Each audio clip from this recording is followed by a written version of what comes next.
Hey there, geeks! I'm Kevin Andrew Rivera. And I'm Raul Ceballos. You're listening to Real Geek News, a monthly podcast where we geek out about movies, TV, and streaming. We got a month's worth of news to talk about, so without further ado, let's get geeky. Okay, Raul, the first thing I want to hear you talk about right now, before we even start the topics of the day, is what did you think of the Super Mario Bros. Trailer? Okay, we're just jumping right into I want that. to just jump. I've been dying to talk about this one with you. So you know how I feel about the first one. You know, there wasn't enough that they gave me. You know, they didn't give us enough to go by. And then, you know, I had an issue with Chris Pratt's voice. Thought it was kind of lazy. Didn't sound like he committed to anything. Seeing this trailer, I thought it looked fun. I thought it looked really fun, but I still have my issues with Chris Pratt's voice. It's just, especially now that we've heard him, he speaks a lot more. We hear a lot more of him talking and more dialogue. I get a better sense of what he's trying to do, and what he's trying to do to me just sounds like Chris Pratt kind of doing something here, kind of doing something there. He does the what is it? The let's go, yeah. Which is where he'll like throw in some Mario-isms here and there, but other than that, it's just kind of Chris Pratt's voice. And to me, it sounded like he's kind of doing, in some parts, he's kind of doing the New York, New Jersey thing very subtly. And in other parts, it sounds like it's just his normal accent. And then he throws in the wahoo and the let's go. And it just doesn't sound like a strong commitment to anything. I still have a problem with that. Other than that, though, the second trailer, I'm like, this looks fun. This looks like it could be a lot of fun. What did you think of Peach? Because they just introduced Peach to us, too. Okay, so this is Anya Taylor-Joy, right? Yeah. Doing Peach. I thought she's cool. I think she's going to be a badass. She looks like she's going to be a badass in this movie. It took me a second. The moment I heard her voice, I was like, wait, what? Because I assumed she was going to pull a Jack Black and try to change her voice up a little bit. And then she didn't. And I was like, oh, she's just Anya Taylor-Joy talking. Okay. Yeah, which I don't think you need to do anything different with her voice. By the time I got to the end of the trailer, I was like, okay, she's fine. Like, she's cool. I dig it. And then I watched the trailer a second time and a third time, and every time I watched it, it just got better and better in my head for her voice. But also, dude, the Mario voice. Okay, because you know me. What do you think about this? Last time I was telling you, I'm gonna give it a chance. I'm gonna give it a shot. And so yes, we did get to hear him talk a little bit more. Personally, I don't mind it, but that being said, they did this one cut in the trailer where you see him getting hit by something and he's like flying in the air, and you can see like Mario is visibly going, "Wah!" like screaming his ass off, right? And yet the voice that Chris Pratt is using to scream, he's just going, "Whoa!" And I'm like, what are you doing? That's such a Looney Tunes Space Jam 2 with LeBron James type of scream. That's so funny that you bring that up, because I was watching the trailer with Luisa, my wife, and she pointed out that scream. She's like, that sounded weird. Just like the, And then we talked about, we said, yeah, it kind of reminds me of the LeBron James Space Jam. Oh, dude, totally. It's so funny that you pointed that out. We noticed the same thing too. It sticks out like a sore thumb, but other than that, I was like, okay, I'm still going to give this guy a shot because, I'm a fan of Chris Pratt. I'm not going to lie. But I mean, I am too. I just think this whatever he's doing with Mario just doesn't sound like a strong choice at all in any direction. It just sounds kind of half-assed. And look, I will say this time, now that I've seen more of the movie, they show us more of what's coming up in the movie in this trailer, it looks fun. I will say, and that's something I couldn't really gather from the first trailer because they didn't give us much. But this one, I'm looking at it, they got Mario Kart. We're gonna get Mario Kart. They had a little bit of Mario Kart. They also throw in a little bit of Super Smash Brothers. If you notice, the fight between Donkey Kong and Mario. Yes. He even does like the up air or side air attack that he does in Smash Bros. And I was like, oh snap! Like they kind of put that in there. That's so cool. They're putting in like Easter eggs from like almost all the Mario games. So that's cool. This movie looks really fun to me. The trailer, I had a good time watching the trailer. So the only thing I had a problem with, of course, is Chris Pratt's voice. But I will say, because the trailer looks fun, I kind of don't really care that much about the voice. I mean, Yeah. as much as I have a problem with it, I'm like, okay, if this movie's good, hopefully I'll just kind of forget about it. And you know what?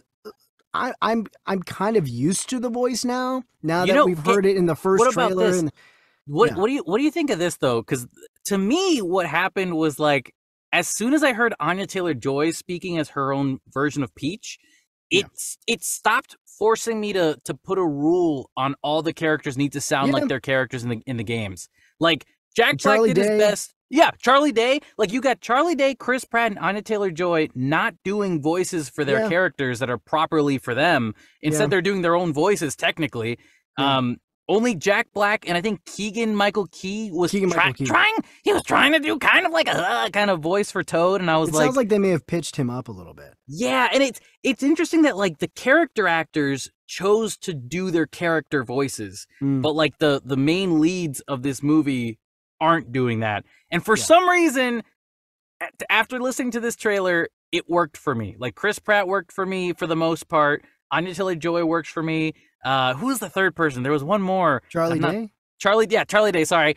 When I heard him talking, I was like, okay, well, it makes sense because Chris Pratt doesn't sound like Mario either. Like the Mario Bro. Yeah. Okay, I, whatever. I'll say Chris Pratt, like, of course, I've been saying, like, Chris Pratt doesn't necessarily work for me, but because this trailer, like, I've seen enough that I'm like you said, it's kind of like, all right, I'm just going to accept that they're not going to really do anything strong with these voices. So, you know what? I'm just not going to get too hung up on that. The trailer looks fun. So, like I said, hopefully I'll just forget about that and maybe have a good time. At this point, I'm like, yeah, I've seen enough that I'm not okay. I've got my expectations set now.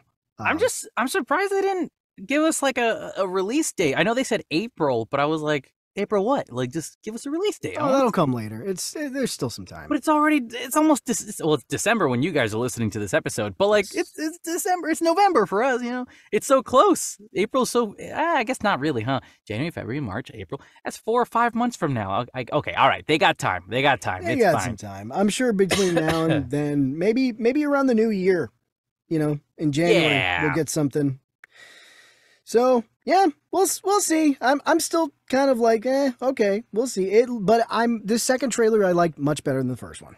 Oh man, I'm so glad to hear you say that. I'm personally I'm excited for it. I think what you were saying it's super fun. You not only were you seeing like the more characters, but you were seeing people do more cool stuff, and there were more video game references to the Mario Bros. Game. I mean, that's so cool. Yeah. If they don't do a Mario Party situation at some point throughout the movie, they've made a mistake. But I'm pretty sure they're gonna because they've already done a Smash Bros. Little reference, and now they've got a Mario Kart thing. Come on, they're gonna play I thought sports. the Mario Kart I thought the Mario Kart stuff was cool. I'm like, oh, so we're putting a little bit of all the games in here. Yeah. Oh, dude, this just gets me so excited because Nintendo, you know, because we talked about how Nintendo's going to start their own movie company stuff now, and they're going to start making their own movies and TV shows and whatever.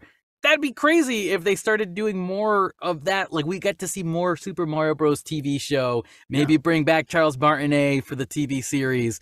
You know, this movie is opening so many opportunities, Raul. I think you're just, I'm not quite as excited as you are, but I'm looking forward to it a little more than I was before. You're right. I am trying to keep myself tamed because I'm assuming that all these things are going to happen in the future. But right now, you're right. The most important thing is to focus on the movie. Take it one day at a time. It's just one movie, and that's it. But from what we know, I know that there's some extra stuff, Raul. I'm just saying, okay? So, all right. Anyways, I'm glad we got that out of the way. We still got 10 topics to talk about today. So 10 topics of the month. Thank you all for entertaining my nerdiness with Raul talking about the Mario Bros. Trailer. But also, if you like Mario Bros., hit us up at realgeeknews@gmail.com. Okay, cool. Let us know what you guys think of the movie trailer. Okay, anyways, let's do this. Raul, what's our first main topic today? All right, first main topic. Kevin. Yes. He's gone. Chapek. Out. The witch is dead. He's out of there. Ding dong, the witch is dead. Not only is Chapek out, but Bob Iger making his return as the CEO of Disney. That's right, he's back. Chapek kicked out. Here comes this comes from Variety. Bob Iger has replaced Bob Chapek as Disney's CEO, a shocking turn of events for the world's largest media company that has been in turmoil ever since Iger stepped down as CEO in February 2020. Iger was out of power as CEO for a little under 3 years.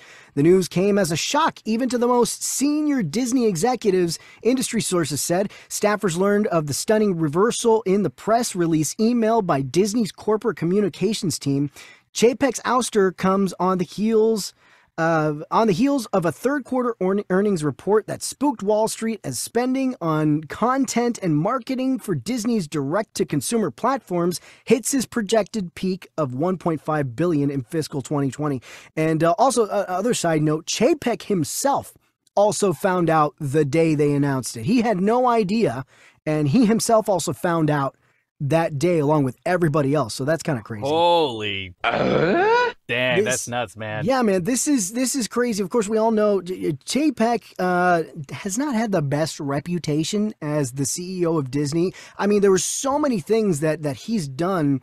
I mean, you know, he came in during the beginning of the pandemic, but there's so many things that he's done that has upset a lot of people, kind of questionable directions he's taken. You know, he restructured things and he took power from, you know, the creative people and put like his, you know, finance people in higher positions.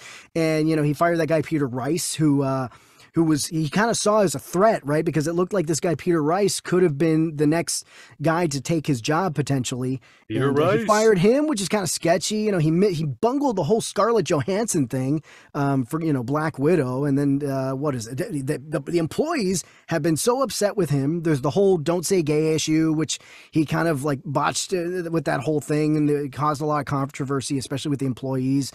You know, what was it?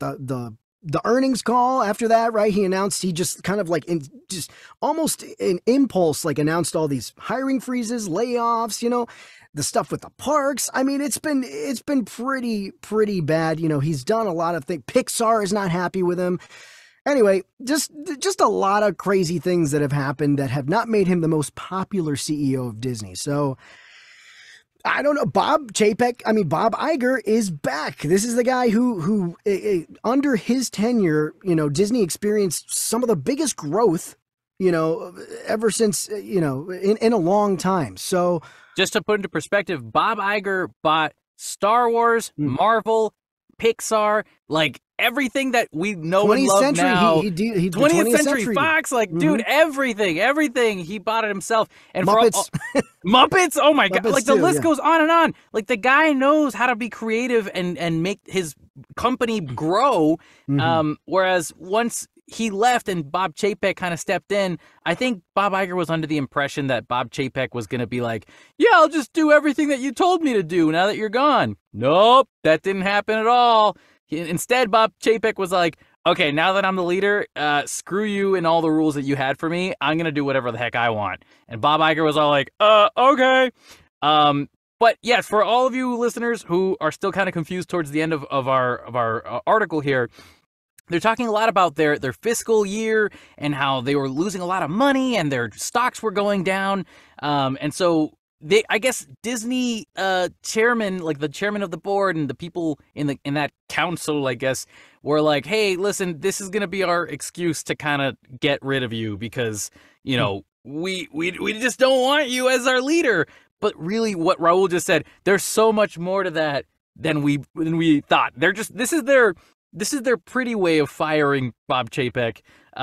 It's very Succession. I've been watching this show called Succession, and it's all about businessmen, and this is such a Succession vibe to it, where it really did just come out of nowhere, man. That's crazy. Now, I heard, Raul, that Bob Iger had a meeting already, like a town hall meeting with all his Disney workers, employees, and he was basically trying to tell them, like, hey, we want to regrow Disney. We want to bring it back to the original roots, to what I left it with, because we have to have like a soft reboot or a reset from what Chapek did. So we're going to reset what he did and try to restructure and realign where we're supposed to go. And so I think from what I heard, he signed, I think, a 3-year contract or something like that. 2 year. A 2-year contract. He signed a 2-year contract and said that by the end of these 2 years, he will have accomplished those goals. And also by the end of the 2 years, he will have found a new suitor to become the next CEO of Disney. Right. And hopefully he'll have picked the right one. Those are his two mandates, yeah. If there's anything that Bob Iger did wrong, it was finding Bob Chapek and trusting in him to be the next guy. So shame on him that he has to fix this problem, which now he's doing it. So good for him. But Raul, what do you think this means for like Disney, like Star Wars and Marvel and other stuff like that? What do you think about that stuff? Well, I think I do feel good about this. I will admit. I think Chapek was making very questionable choices, putting too much. He put too many eggs in the Disney Plus basket, I think, and that kind of hampered a lot of a lot of the issues with, people like the Pixar thing, for example, wanting to release, what was it? Seeing Red? Yeah. Turning Red? Oh, it was so good. Turning Red, wanting to release that in theaters, but Bob Chapek just like completely shut that down and said, no, this is going straight to streaming. And the heads over at Pixar were really pissed about that because they genuinely felt they had something that was worth putting in the theaters. And so it just kind of, those kind of decisions and that kind of power that he kind of took away from the creative heads, it really hampered them and made him very unpopular. And that was even like for more Pixar stuff too. It wasn't just that one, right? It was Turning Red. We had Soul, Soul. Luca. Well, Soul, I think, gives a little bit of a pass because that was deep right in the middle of the pandemic. That's a good point. Turning Red we were coming out of the pandemic, so that. That should have been more kind of released in theaters, I guess. That was, it's a different situation with Turning Red. I will say this too, though, is that I think I got to hand it to Bob Chapek because he was the CEO of Disney during the beginning of the pandemic. Right. So, this guy had to make all these really difficult choices and, obviously, they didn't work out the way that we wanted them to. That's the thing is like, sure, we'll give him a little bit of a pass because he took over during the pandemic. Like you said, he had to make some difficult choices, but the choices he made, turns out they weren't the best ones. So It's like, he was put to the test and, really wasn't up for it. I want to see, now that Bob Iger's in place, I want to see more movies for Star Wars in theaters. I want to see. I want to go back to more movies for Disney Plus, or not Disney Plus. I want to see more Marvel movies in theaters because there's just so many Disney Plus shows now. I feel like we've oversaturated the market on Disney Plus with all these superheroes. Mm-hmm. There's so many now that when they show up in movies, a lot of people who don't have Disney Plus are going to go into the theaters and be like, "Whoa, when did these guys show up?" I think the oversaturation, for example, of the Marvel stuff, I don't think that has anything to do with Chapek. That was all in the works before Chapek took over, because they announced all the TV shows and all that stuff. I mean, they announced it in Comic-Con 2019. This was before Chapek took over, so this was already in the works. So I don't attribute that so much to Chapek, but technically, Bob Iger can now take all of the problems that happened during the pandemic and say, yeah, that was all Chapek's problem. Yeah, he messed it all up. It wasn't my fault. I would have made it awesome. And so now that the pandemic's technically, quote unquote, over, Bob Iger's like, I'm back as if nothing happened. Like we're here to take all the credit. Yeah. Like it almost feels like he did this on purpose because he knew he didn't want to deal with the pandemic. So now he's back. Personally, I hope that, because I'm a big parks fan, I love going to the theme parks. I hope things get better with the parks, personally, because, God, we just actually bought tickets to go. We bought tickets to go to Disneyland next month, and holy shit, it is more complicated than ever to go to a Disney park right now. We haven't been in a few years, but man, it is different. You got the Magic Key stuff, the Genie Plus. You got to make a reservation. In addition to buying your tickets, this digital queue with certain rides. It's so freaking complicated, and it's just screams of like money grabbing. And I hope that's one of the things that Iger fixes.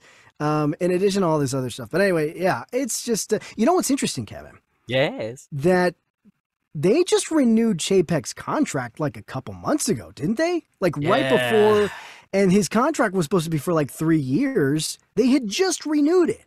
And then now, like a couple months later, or 1 or 2 months later, this happens. So I'm just wondering what was up with that. Like they probably have to like bite the bullet on that because once you do a contract, don't you have to like buy him out? They have to buy him out. It was a very expensive severance package, I'm sure, to show Chapek the door because he had just renewed his contract. So yeah, they would have to have bought that contract out.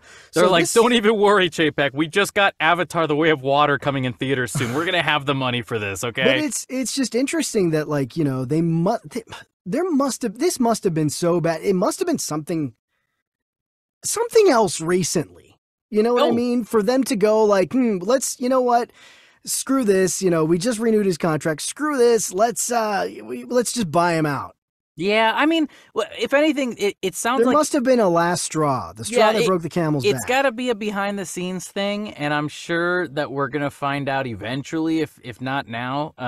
But if we don't find out, if we don't hear anything, I think what matters now is that we have Bob Iger back, and the guy hopefully has a good plan to get everything restructured again, back into order, giving Pixar opportunities again in theaters, giving Marvel and Star Wars more opportunities to grow themselves, maybe sending Kathleen Kennedy home, because I think she's already about to do her 10th year at Lucasfilm. Yeah.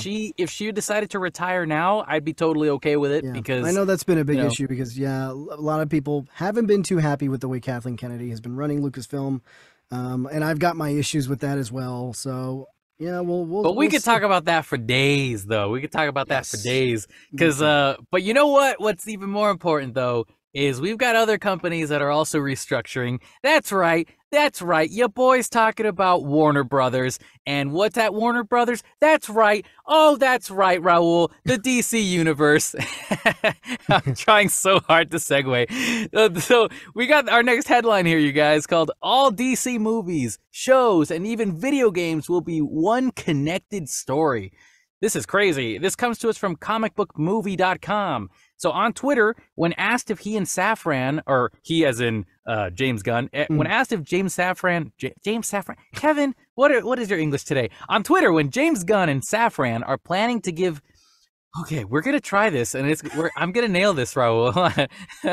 We're rolling. So on Twitter, when asked if James Gunn and Safran are planning to give more DC character TV shows that'll add to the story for the DCEU, I think now named DCU, Gunn confirmed that this is indeed on the agenda before revealing that video games will also be a part of this shared world.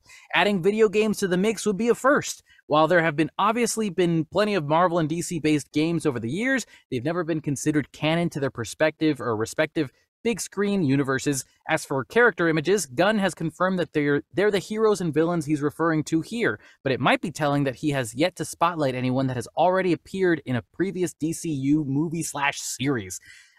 This is really interesting, Raul, because as a guy who likes video games myself, I acknowledge that when you give me a video game that's a AAA title with really cool storylines and fun gameplay, that stuff takes years to put together, Right. Like we're talking like 3 to 4 years, maybe more than that, depending on how big the game could be. That takes a lot of planning. It takes a lot of planning. So if you're going to tell me right now that you're going to connect video game storylines to the movies and TV shows, I want to call BS on that because I don't know how connected it could be. The last thing you want to do is make audience members feel lost when they watch new DC movies and realize, oh, you had to play the PlayStation 5 game in order to understand this part of the movie. Well, then that doesn't help regular audience goers because not all of us are gamers. I like that James Gunn is trying to aim this towards gamers because he knows that that's kind of one of the biggest market audiences of DC fans. But you're closing off other fans as well if you are trying to 100% do that. Exactly. My assumption, Raul, is that the games are going to be like one-offs that are connected to the universe. Like it's not like a big deal if you play these games or not. It's just a little Easter thing, like a little cameo stuff for you to just kind of enjoy on the side. So when you see it in the movies show up here and there, like little cameo stuff, you're like, oh, cool, that's from the game. That's fun. But it has nothing to do with the story, So I don't know. What do you think about all this, Raul? Yeah, no, I agree. Like you, I'm a little trepidatious of this. You know, Trepidatious. And of course, you know, I love James Gunn, and I feel like he's a guy who knows what he's doing, and he's such a huge fan of this stuff. And I feel like he wouldn't put this out there if he didn't have a good plan for it. But I will say I am a little trepidatious of this, kind of depending, like what you were saying, it kind of depends on how much connectivity are these games going to have with the TV and films. You know, there is a large population, like you said, of people who are gamers, but also I am concerned there is also a population of people who don't really game, who aren't really gamers and don't play video games very much. And I'm worried that this might alienate them. I mean, hell, I'm one of those people. I like video games. I love video games. I don't play video games very often. You know, first of all, number one, they're so freaking expensive. I cannot afford to play video games all the time. You know, I'm not going to slap down. You know, it's like, oh, you want to understand this reference in the movie or the TV show? You got to slap down $65 for a game and play for like 15 hours. Oh, that's another thing is time. These games are getting longer and longer and longer, and I just can't commit the time to be able to do all this. So, you know, like I said, I play games every once in a while, but I'm not an avid gamer. So I do worry that I might feel alienated and other people might feel alienated by this.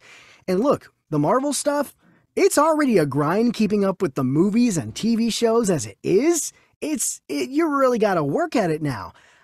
I mean, to add games to something like that, imagine let's imagine that's kind of what it would be like. DC's kind of working their way up to movies, TV shows, all the interconnectivity. That's going to be hard to keep up with already. Then you add games to this. It's a lot. And I'm hoping it's like what you're saying, that maybe it's one of those things where you don't necessarily have to have played the game, but there's maybe kind of a reference or an Easter egg here that, you might miss, but nothing that's required, And like you said, logistically, how's this all going to work? Because games take a hell of a lot of planning. I mean, very, very early on, I feel like it takes much longer to produce a game than a film or a TV show. So you really got to, if you're going to interconnect all this stuff with the games, you really have to start very early. And I don't know. It's very interesting that James Gunn comes out and says all this right in the beginning,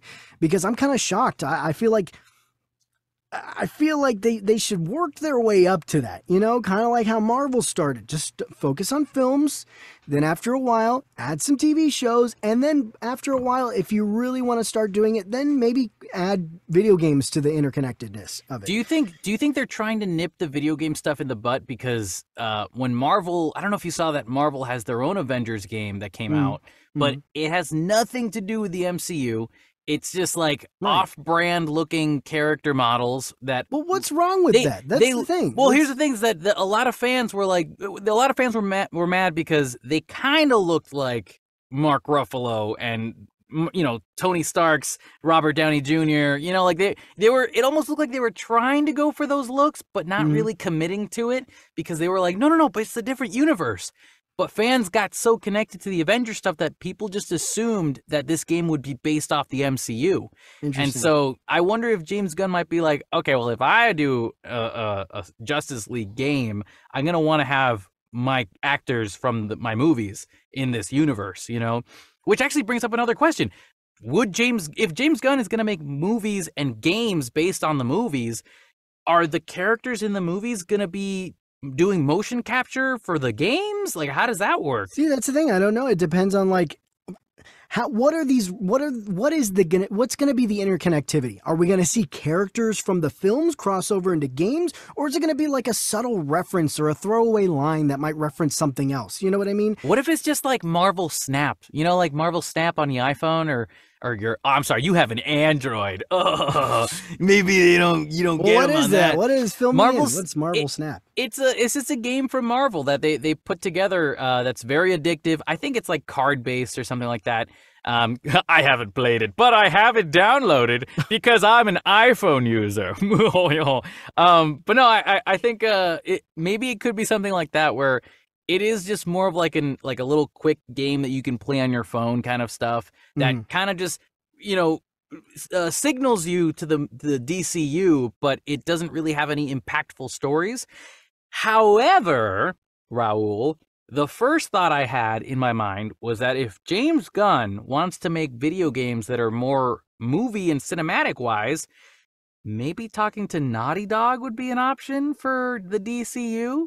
Okay. Maybe getting people that work at Naughty Dog to make a DCU video game.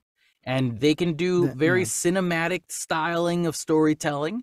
That could be. I do wonder, because I do know a lot of the DC games are produced by Warner Brothers Interactive, right? That's usually what. I forgot about that. They usually come from Warner Brothers Interactive, so I don't know if they're going to do something with Naughty Dog. I feel like they might have to cut some kind of deal or something like that. I don't know. That's a good point. Yeah, that's a really good. I didn't even think of that. They could use Warner. Well, also they have that new Hogwarts game coming out soon, so maybe if they talk to that company to work on their stuff. But also that all being said, if they do like a whole cinematic thing similar to like the Uncharted games, people who don't play games could just go on YouTube and watch the whole thing as a movie cutscene. Yeah, and that works too. It's like 3-4 hours long, probably, for like Uncharted and stuff. I've done that before. Yeah. Well, like, it's fun because like the story's still good. If they tell it well enough, then we'll be hooked to it and we'll want to watch it. I don't think everybody's going to do that, though. But that's just the thing. I just worried. I fear that people will be alienated by this. But again, I guess it all depends. That's the thing. James Gunn was so vague about this. There's not a lot to go on here. So we can only speculate at this point how deep things are going to be connected. But that's true. It all depends on that for me. Well, you know what? Who else is working on some game-related movie stuff is Netflix, because here's our next topic of the day, guys. Netflix is working on a Gears of War live-action film. Game Informer. This is an article from Game Informer coming to us. Raul, why don't you read it off? I think I read the last one already. You get this one. Well, Netflix is celebrating by announcing plans to adapt the series into both a live-action film and an adult animated series. The streaming giant revealed the news in a tweet that's light on details, but states it's partnering with Gears developer The Coalition.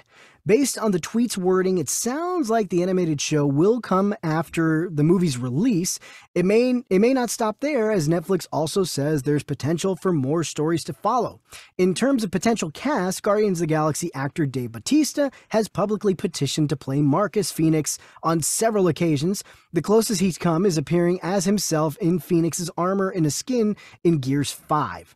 As a skin in Gears 5. Given that Bautista is now 53, it's probably now or never to pull the trigger on that dream casting unless they go with the older Phoenix in the recent games. Whew, that's a mouthful. Oh boy, I think that was all just one sentence, wasn't it? Gosh, all right. Sorry about that. I made you read all that. So, yes. So, Raul, how much do you know about Gears of War? Nothing. I know nothing about Gears of War. Again, I'm not a big gamer. That's true. I know of it. I've seen, I've known of it for years. It's a popular game, so I see it come up all the time. But I've never played any of the games. I'm not familiar with the lore or anything like that. Have you played any of these games? You want to know something? I haven't either. What are we doing? Why are we talking about this? Because this is still important.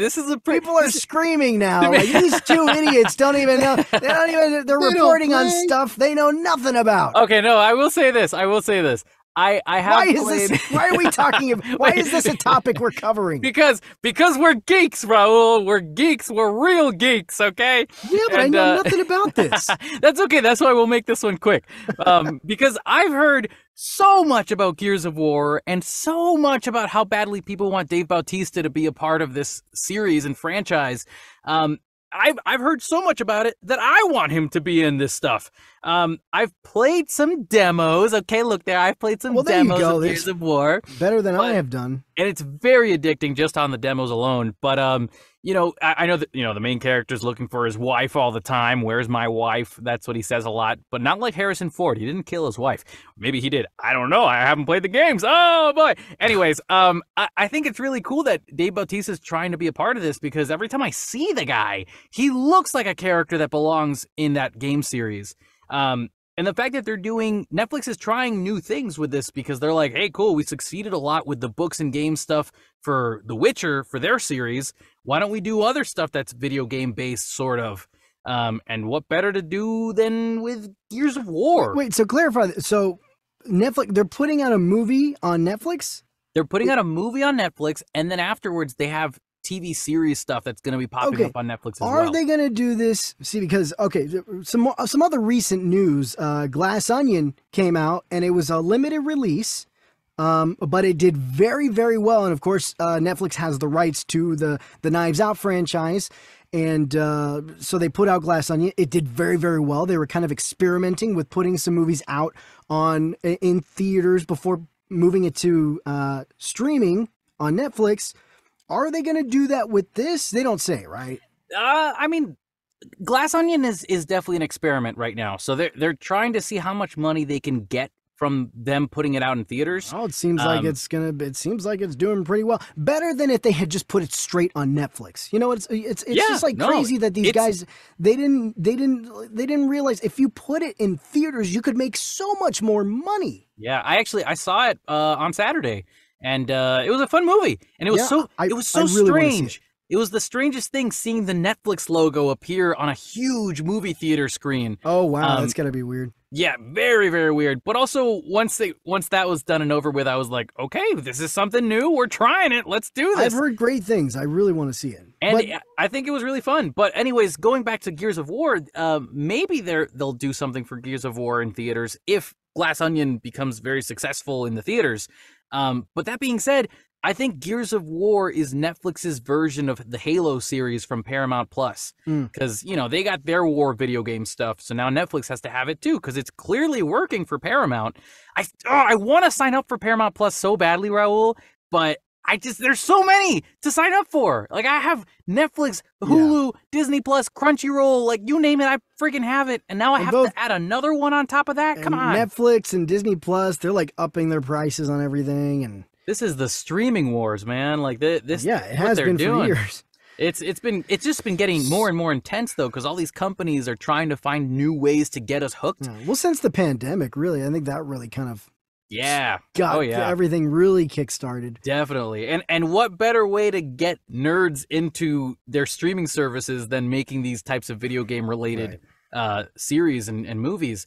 I think it's also nice because we've talked about this before, that like the video game genre in Hollywood hasn't always been the best thing ever. Not the best track record. I mean, I think we're starting to take a new turn into the idea of what these movies could be like, especially because all of us people that are growing up that used to be kids in the 90s and 2000s, we're becoming the new directors of these new Hollywood films. So we understand these games much better than the Hollywood directors from like the 90s and the 80s. Right. So there's more love to these films, and the producers are the same fanboys as the directors, and that's starting to become something better for all of us, really. So I don't know. I think there's some good potential in this. The other thing is, one last thing I'll say, and we'll move on to our next topic here, boys. Is that when I watched The Witcher got me into the idea of looking into the games, and it got me into the idea of reading more about the lore, and it's really interesting, really cool stuff. And I think that the same can happen with Gears of War. Again, I played the demos. They were very addicting. I'm scared that if I watch this movie and it becomes this really awesome thing and the TV series is awesome, then I'm going to be addicted to wanting to play all the games as well. But also from what I hear, it's an animated show for the series that they're planning on doing, which means, Raul, we're voice actors, and we might end up being on one of these at some point in the future. Who knows? I don't know. Can only hope. We can only hope. Fingers crossed that we get an audition for it. That would be wonderful. I just hope Netflix comes to their senses after this Glass Onion thing and starts looking into seriously putting out more of their films, their original films. Not all of them, but, like the really big budget ones. God, they spent so much money on the Gray Man and Adam Project. They spent so much money on these big budget films, and they just put it straight to streaming. It doesn't make put them in theaters. Come on, you could make so much more money. Plus, also the biggest movies that they put on. Have to rely on ads. Yes, exactly. Which is what they're doing. But the biggest problem is that Netflix has so much content that they forget to market some of their best work. You know, there's so many really good movies on Netflix that I'll be scrolling through Netflix and I'll find a movie and I'll be like, whoa, what's this? It has this actor? I love that actor. When did they do this? Why have I never heard of it? It's like 2016. It's been years since this came out. How have I not seen this yet? And then I watch it and I'm like, oh my God, this was incredible. I love this movie. Why didn't Netflix market this to me? You know, like what that's something that maybe putting movies out into theaters will really help and benefit them. Not just money wise, but marketing wise, and really exposing the importance of their content. And the best thing is, once the movie's done being in theaters and it comes back into the streaming service, we're all going to hear about it and we're going to go back to Netflix. And that's just what happens. Look at Disney Plus. When Disney Plus does that with their Marvel movies and Star Wars stuff, and it comes back into the streaming service, we all go back to the streaming service. I watched Multiverse of Madness 5 times already. Like a nerd. That's right. And yeah, that's that's the only point I've got for you. Well, anyway, that's yeah. I mean, we'll see. I hope it does well. Well then, let us move on to our next topic here. We do have to take a little bit of a dark turn for our next topic here because you know, it's not fun news to have to report. It's kind of a shame that we have to report this stuff for this month, but it is what it is, guys. So bear with us here. Kevin Conroy and Jason David Allen, whoa, my God, don't mess that name up. Jason David Frank pass away. For those of you who don't know, let me just make this really quick because there's a lot to read on these article stuff. Kevin Conroy is the voice of Batman from the animated series from the 90s, and Jason David Frank is the White Power Ranger from the original Mighty Morphin Power Rangers, or I think he started off as the Green Ranger and then became the White Power Ranger. He was the Green Ranger, then became the White Ranger. This was right in my childhood. This is like prime. He is the face of the Power Rangers, just as much as Kevin Conroy is the voice of Batman, like the definitive voice of Batman for all of us growing up in the 90s. And so it's a really damn shame that this happened to both of them this month. My God, we lost the parts of our childhood this month, Raul. But let me just read this really quick for you guys. Jason David Frank, the actor best known for donning the Green and White Ranger personas as Tommy Oliver in the original run of Mighty Morphin Power Rangers, has died at the age of 49. As reported by TMZ, God, Frank's I know, man, freaking way too young. As reported by TMZ, Frank's representative, Justin Hunt, confirmed he died in Texas. Frank was only supposed to be on Mighty Morphin Power Rangers for 14 episodes, but he was brought back due to the popularity of the character. He would become a staple in the franchise and would also appear in Power Rangers Zeo. I think it means Zero. Power Rangers Turbo, Power Rangers... Zeo. Oh, is it Zeo? Zeo, Why did my brain think that was a typo? Power Rangers Zeo. Turbo, Dino Thunder, and more. While he was cast in a few other movies and shows, he became a professional fighter from 2008 to 2010, as he was an expert in a handful of martial arts styles. He even created his own style of American karate called Toso Kune Do, and was inducted to the World Karate Union Hall of Fame in 2003. Cause of death was suicide. Now, then we have, we have Kevin Conroy's article here that says, Kevin Conroy, best known for voicing Batman on Warner Bros. Long-running TV show Batman the Animated Series, has died after a short battle with cancer, and he was 66. Batman the Animated Series originally aired for 85 episodes on Fox Kids from 1992 to 95. Conroy's deep, gravelly Batman voice was widely acclaimed by critics and comic book fans, which with many regarding the actor as the definitive Caped Crusader, as I said. The series also featured Mark Hamill's memorable performance as the Joker. I want to be like, dude, I'm so bummed out, I'm so sad, but like I want to uplift these guys instead, because it's such a damn shame that this all happened. I remember growing up when I was in Puerto Rico. I was like 3-4 years old.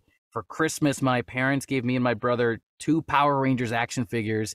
I got the blue and my brother got the red one, but I secretly always wanted the green one. And I tried to dress up like Tommy's Power Ranger for Halloween. It's just one of those things that it sticks with you growing up, and it's actually one of the reasons why I actually decided to do karate growing up as well. Same, yeah. And I got all the way to orange belt, which isn't that far, but it was a lot of watching Power Rangers and seeing how awesome these fighters, these martial artists, could fight all the bad guys and get into a Megazord. And Tommy really was like the head of that stuff. And You know, I hear he has he did like another movie, like a short film kind of thing, with a new suit that looks like the Green Ranger suit, but like Yeah, more adult themed. that's And cool. I can't wait. Ooh, excuse me, a little burp coming out of me. I can't wait for that one to come out because I'm dying to see it.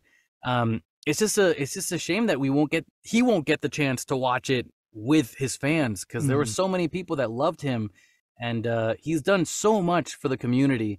And you know, going to Kevin Conroy, he was my favorite voice actor growing up, you know, and part of the reason why I became a voice actor is because of Kevin Conroy.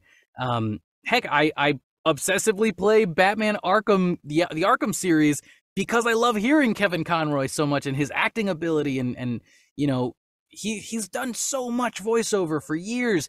And I don't know if you heard this story, Raul, but there was a story that he talked about where he worked at a soup kitchen a Oh week yeah. a week after 9/11 in New York, and he Mhm. was able to like uplift a lot of people by announcing that he was Batman and doing the voice and saying, "I am vengeance, I am the night, I am Batman." And people were like, "Holy crap, like we got Batman in our soup kitchen. That's so cool." Yeah, Batman serving me soup. Yeah. It's stuff like that that just makes me realize that the real heroes are the people that interact and love Mhm. others and, you know, find compassion within each other. And you know, Kevin Conroy and Jason David Frank were the real heroes in real life, and it wasn't just their characters, it was them. um that's my rant, Raul. What are you thinking about? How are you feeling?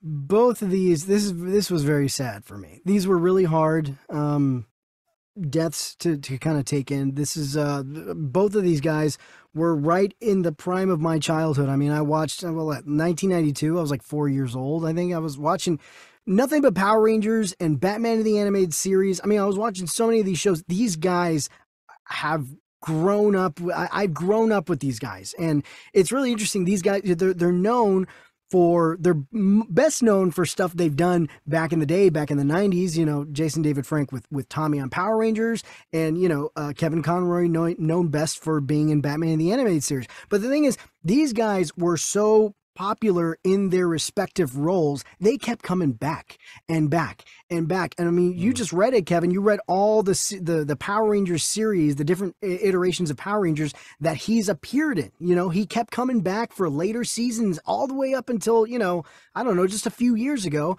And then Kevin Conroy, the same thing. He kept coming back as Batman and doing stuff beyond the animated series, and he has been solidified in my brain and everybody else, the definitive voice of Batman. Anytime I read a Batman comic, it's his voice that I hear in my head Mm. every time, because that was just so impactful to me. And there's no replacing him, honestly, and it's going to be tough. I mean, they're going to continue doing more animated Batman things, and I know they've done it in the past before where they've recast Batman, but just going forward, it's going to be tough to get used to seeing Batman without hearing Kevin Conroy, you know. And like I said, he kept coming back. He was the Batman in the Arkham games, which I love those Arkham games.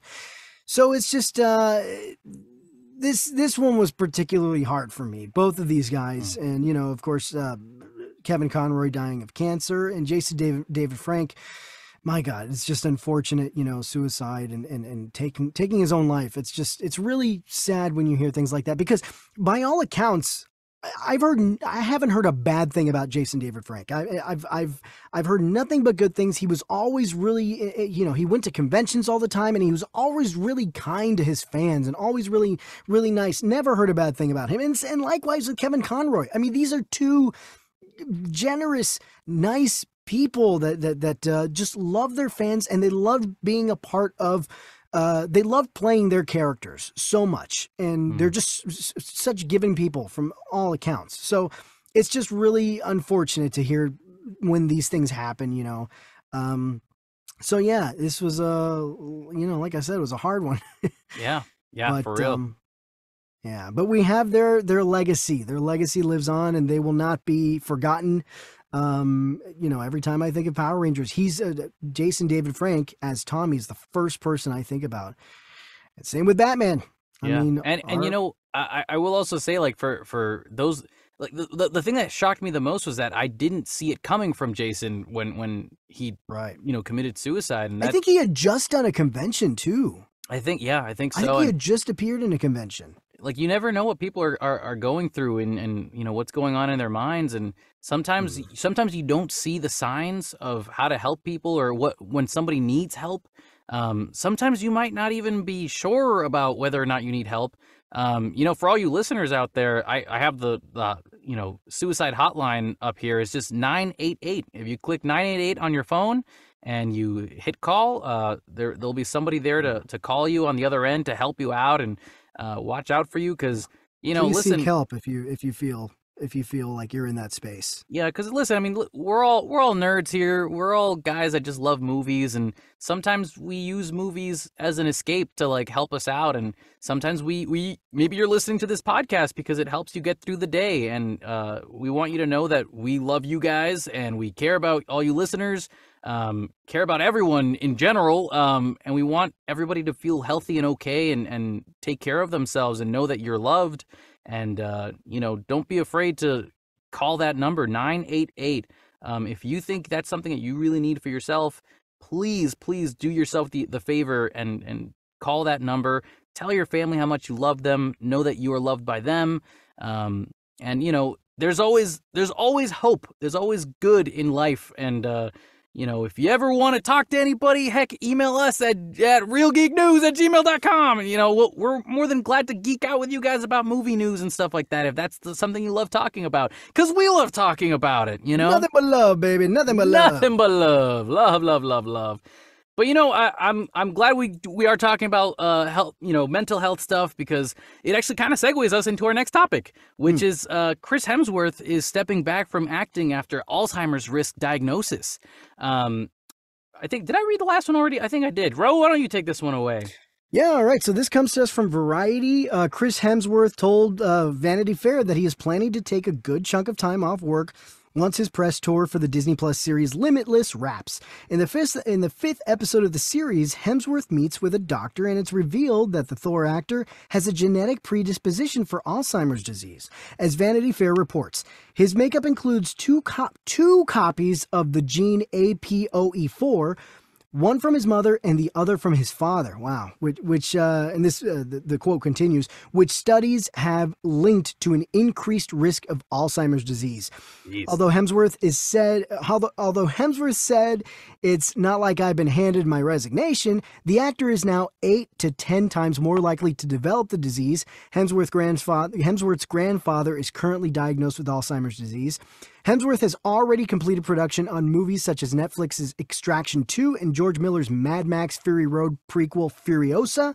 The actor said that Disney offered him a version of Limitless to cut out the diagnosis, but he was adamant about leaving it in. So I find that interesting. This is, he's being very transparent about it, Yeah. And which is great. I think it's good. It's good for people to see this and kind of gives you, kind of puts things in perspective for you. He's taking some time off. He's focusing on his family because Lord knows, I mean, Chris Hemsworth he's traveling all the time with all the stuff he's doing. This Limitless show, it's taking him all over the place. And of course, when he does, films like the big films like Thor and, Avengers and all that stuff. I mean, the dude is constantly traveling.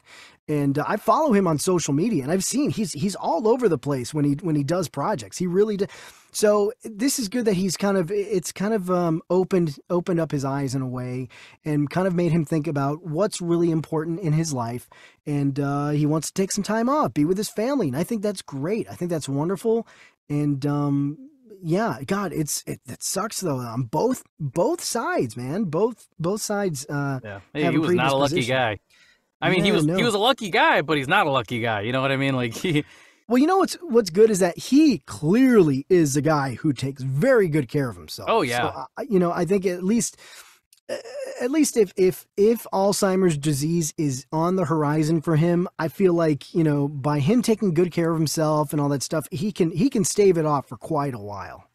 So, he's a healthy dude. He's a healthy dude. And again, for anybody who's worried, like, oh, we're never gonna see him again, like, no, he's still an actor. He still wants to do acting work in the future. But like, I think it makes sense for him to take a couple of years off if he needs it, because.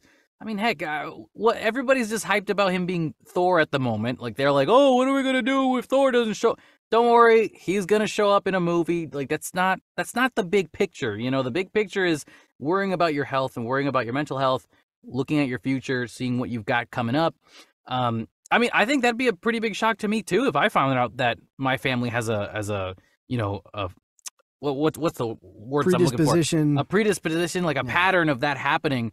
It's a reality check for sure. Yeah, it's a definite reality check. And also, it's like, I think his kids are like 8 or 9, something like that, maybe like 11. Young, yeah. And so if he wanted to give it another like 5 to 6 years of his kids growing up so he can watch them be independent, like once they become independent enough that they don't need him to be around all the time, I'm sure that's when he'll eventually want to come back and do things like that. But you got to make the most of that stuff while you can. My sister has 2 daughters, and so they're my nieces. They're the cutest little girls on the planet. And every time I see them growing up, I feel like I'm missing out on stuff because I live in the West Coast and they live in the East Coast. And every Christmas, I look forward to coming home for Christmas because I want to see them and I want to hang out with these kids because they're only going to be this small for so long, you know? Yeah. And eventually we all become adults and start doing our own things. And that becomes harder sometimes to meet up with family. Right. So I'm glad Chris Hemsworth's taking the time to really put himself in that type of, you know, ideal situation. And he deserves it. He definitely deserves it. 1,000% deserves it. The man works his butt off. Look at all these projects. Extraction 2, Mad Max Fury Road prequel with Furiosa. Freaking, he's definitely going to be in another Marvel movie. You know he's not done with Thor. He's not done with Thor. I think, you know... Well, now that, okay, I think going back to my theory from a couple of months ago, saying that I thought Thor was going to die in Secret Wars. I feel like just from hearing this news, I'm like, it seems like it's more likely because I don't know. Like Chris Hemsworth has said that if he's going to come back for another Thor movie, it's got to be drastically different now from what he's done already. That's what, he did say that recently, yeah. And so if that's the case, it's like, where else can you take Thor, you know? He's already done the dramatic Shakespearean Thor from the beginning, and now he's already done the goofy one. He's already done the fat Thor. So, you know, where else can you take him? Personally, I'd want them to bring him back to, like, Infinity War Thor, that kind of vibe, because I thought that was, like, the perfect Thor. Yeah, it was a good balance. But if we could bring back a little bit more of a darker tone to him, that'd be cool. I do suspect that might be, we might see him pop up again once or twice before in Secret Wars, but I do suspect not just him, but I do suspect Secret Wars will close the book on a lot of these characters. Oh yeah, a lot of the old school characters. So, and again, like Chris Hemsworth, I mean, the man's been doing this for over 10 years now, you know, and I think it's time. Like if he wants to leave, let the man rest. God damn it. Yeah, if we want him to permanently die, I mean, I'm sure he's gonna go to Valhalla and then eventually maybe come back for some last minute thing. Reunite with Jane. Yeah, reunite with Jane. Yeah, there it is. Exactly. We could see a scene where he reunites with Jane. Exactly. And so I think you know, I'm not too worried about that stuff. Like, again, worry about your health first. That's far more important. If it means he's got to get going, you've done so much for the community of Marvel already, Chris Hemsworth. I respect that. Chris, if you're listening to this podcast, you've done enough. Good for you, man. You done good, Chris. You done good. You done good, Chris. I don't know if I'm trying to do an Australian accent or I don't know what that was, but it was what it was. It was what it was. It didn't. And, you know, going back to what you were saying, he is a very buff dude. He works out a ton. And he's healthy. He'll be around for a while. Plus, we got to see eventually what he's going to do with Hercules in the next movie. Speaking of Hercules, you like my segue, Rolly? That's good. We got a new live-action Hercules that's going to be inspired by Variety. Nope, not Variety. By TikTok. Excuse me. I'm reading too fast in my mind. So this comes to us from Variety. Whereas many of Disney's recent live-action remakes have been faulted for sticking too closely to the source material, Russo says Hercules will be a little bit more experimental in tone, a little bit more experimental in execution. I think they're excited to see that what we can all bring to it in a way that's just that isn't just an interpretation or a reinterpretation of the animated film, Russo adds. Ritchie is currently working on his own pass of the screenplay from David Callahan, Shang-Chi and the Legend of Ten Rings writer. Russo says the live-action Hercules will also be a musical and share the original unconventional approach, Russo says. Audiences today have been trained by TikTok, right? What is their expectation of what that musical looks like and feels like? That can be a lot of fun and help us push the boundaries a little bit on how you execute a modern musical. Now, I've heard a lot of people complaining about this because I think people were like, you're just going to do a TikTok movie? That's so dumb. But what even is that? Sorry, go ahead. People aren't reading these articles clearly because he's not saying this like, oh, it's going to be a TikTok movie. He's saying it as though like, oh, kids like TikTok now, right? Like maybe we'll do something similar. We could be inspired by that, something similar to that. But I think the most important thing is the original Hercules was inspired, the original movie of Disney, Hercules, was inspired by the idea of like athletes in the 90s and how, we kind of hype up athletes and they're treated like gods, and like you see how what it means to be celebrity. And it takes Hercules and turns him into this celebrity paparazzi followed kind of character in the movie. With all the women swooning and breaking into his mansion to try to, get him and whatever, stealing his shoes and slippers and whatever.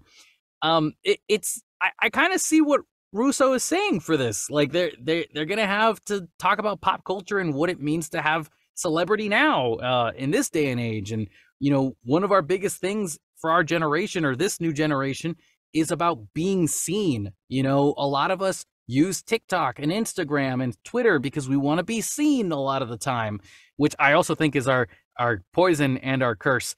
But, it's also a gift that we've been given, which is great. But I think the most important thing about this, Raul, is the stuff that I always complain to you about, which is every time they do a live action movie, it's just a shot for shot of the movie. Right. And I'm like, dude, give me something different. At least like flip the ending or something. Give me something that I wouldn't have expected. And here's Russo's saying it's going to be different than the shot for shot. It's not going to be a shot for shot. They're going to they're going to interpret their own version of it. And I'm totally for that. I'm totally okay with that. If I want to watch Hercules, I'm going to go on Disney Plus right now and watch Hercules, the animated film, because that has all the movie and nostalgia that I need to enjoy it. Give me something different. So if the Russos are thinking of doing that, I am 1000% down with that. Raul, what about you? What do you think about all this? Yeah, I mean, well, you hear the people complaining like, oh, they're going to make a TikTok movie. First of all, what the hell does that even mean? What are you thinking about? What is a TikTok movie? I don't know what you're envisioning, but it's just, okay, whatever. Look, I'm with the, where they talk about, we're not going to be sticking too closely to source material. We're going to do, we're going to do something a little bit more experimental in tone and do something a little different. Great. I'm with that. What does it mean when he says TikTok though? I don't agree that whatever the hell a TikTok movie is, I don't think that's what he's saying. But I will say that is quite a random thing to compare to when you're talking about this movie. And I'm sure the Russos, they're speaking extemporaneously. They're kind of put on the spot in an interview. So I just wonder what were they because they didn't expound on that anymore, right? They just said, oh, audiences are trained by TikTok and, that's what the expectation, whatever, I think we're going to pull from that. But what do you mean by that? He didn't expound, and I'm not worried. This doesn't worry me. I do think comparing to TikTok, that was just a random thing to bring up. But anyway, I'm not reading too much into that. I feel like that was just something that, they kind of brought up and didn't really expound on that. I'm sure in their minds, they knew what they were talking about. But again, it was so vague that the internet was just running wild and rampant with theories and jumping to conclusions. So of course, hey, the internet jumps to conclusions? No, that's a shocker. No, not at all. Never. But it's just, it was a random thing to bring up. And of course, only they know what was in their head when they said it. But after hearing you talk, I do maybe that it could be like what you're saying about like, oh, maybe what they meant by that was the idea of fame, right? And how people deal with fame and how, that's kind of what happens a lot on social media, TikTok and all that stuff. So maybe in some very loose way, it could have been that's what they were saying. Again, it was very vague and they didn't really explain it very much. So yeah, it left everybody kind of interpreting for themselves what that meant. And a lot of people kind of jumped to some interpretations and conclusions that sounded very extreme and really kind of got all worked up about it. So everybody just chill out. Yeah, the screenplay hasn't been written yet. They're still working on the pass. Yeah. They're still working on David Callahan's pass of the screenplay. So, it's something that people are they took the words TikTok and they were like, oh my God, that's all it is. No, that's just stuff that has to do with pop culture. Like, how would we today in this society, in this generation, be dealing with celebrity and fame and stuff like that? Yeah. TikTok, social media, it's just a part of life. Sure. Although it is going to be really interesting seeing like the Greek gods combined with, social media stuff. Like that'll be really interesting to see because they did that with like sneakers in the Hercules live action or animated film. Where they were trying to sell like action figures and sneakers for Hercules. Like that, I was like, okay, cool. Like the athletic celebrity stuff. Like that's where they're going with this. But it is different now, the way that they do things out here. So I think let's see. I hope that's what they probably mean. Look, that's the best theory I've heard about that, how that can connect with TikTok. Yeah. And again, rereading that quote that Russo said, he said, audiences today have been trained by TikTok, right? What is their expectation of what that musical looks like and feels like? Like he's not saying that's what it's going to be. Right. But also let me throw this in and we'll move on to our next topic here. TikTok did do a musical on TikTok with the people, like the community did this together. They made a Ratatouille the musical on TikTok. I did not know that. And apparently the music's really good. I heard like one or two songs and I'm like, man, this stuff is catchy. Like who came up with this? And it's literally just people on TikTok. Like one person did the music and they posted it on TikTok and then somebody else responded and stitched to that video and they sang alongside it. And then they posted that video and somebody else stitched to that song and did something else to it, and it kept on going until eventually the community built their own musical of Ratatouille. And it's the silliest thing that we never thought could happen, but hey, here we are. It's 2022 now, and people are making musicals on TikTok.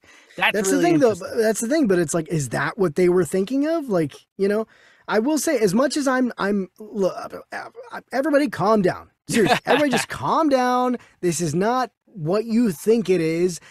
I will say, I think they could have worded it better because, again, it's so vague. What does that mean? And yeah, you're right. They did not say this is going to be a TikTok movie. All they said was audiences today have been trained by TikTok. So everybody relax. Sure. But what, again, what do they mean? What is their, okay, everybody's been trained by TikTok. So how does that have anything to do with your movie?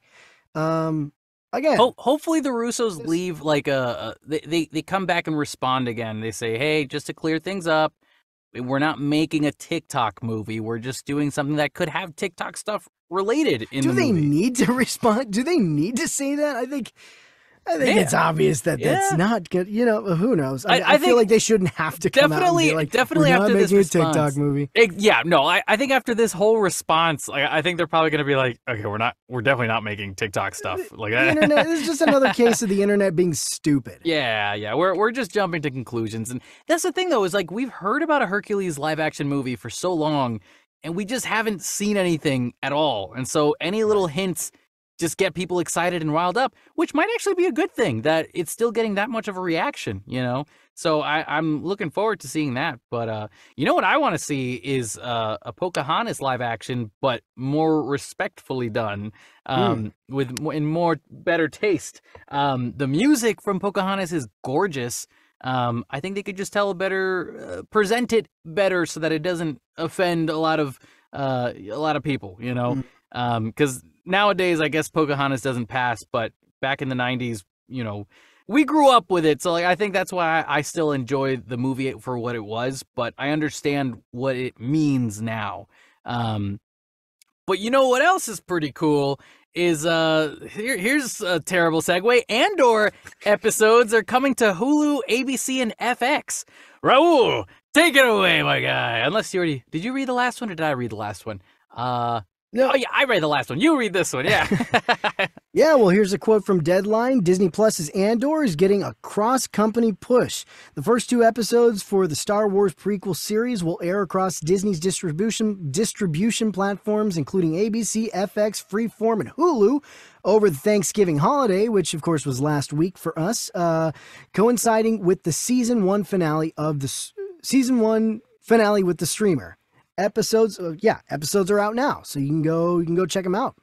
Yes, sir. Raul, what do you think about all that?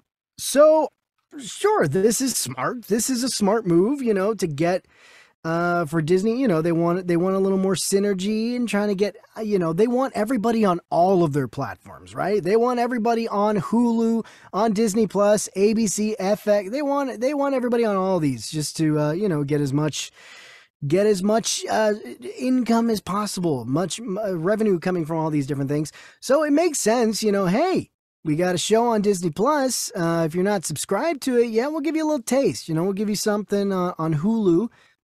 And if you want to see more, come on over and sign up for Disney Plus, huh? Yeah. I do think it's interesting, though, that it's only 2 episodes because...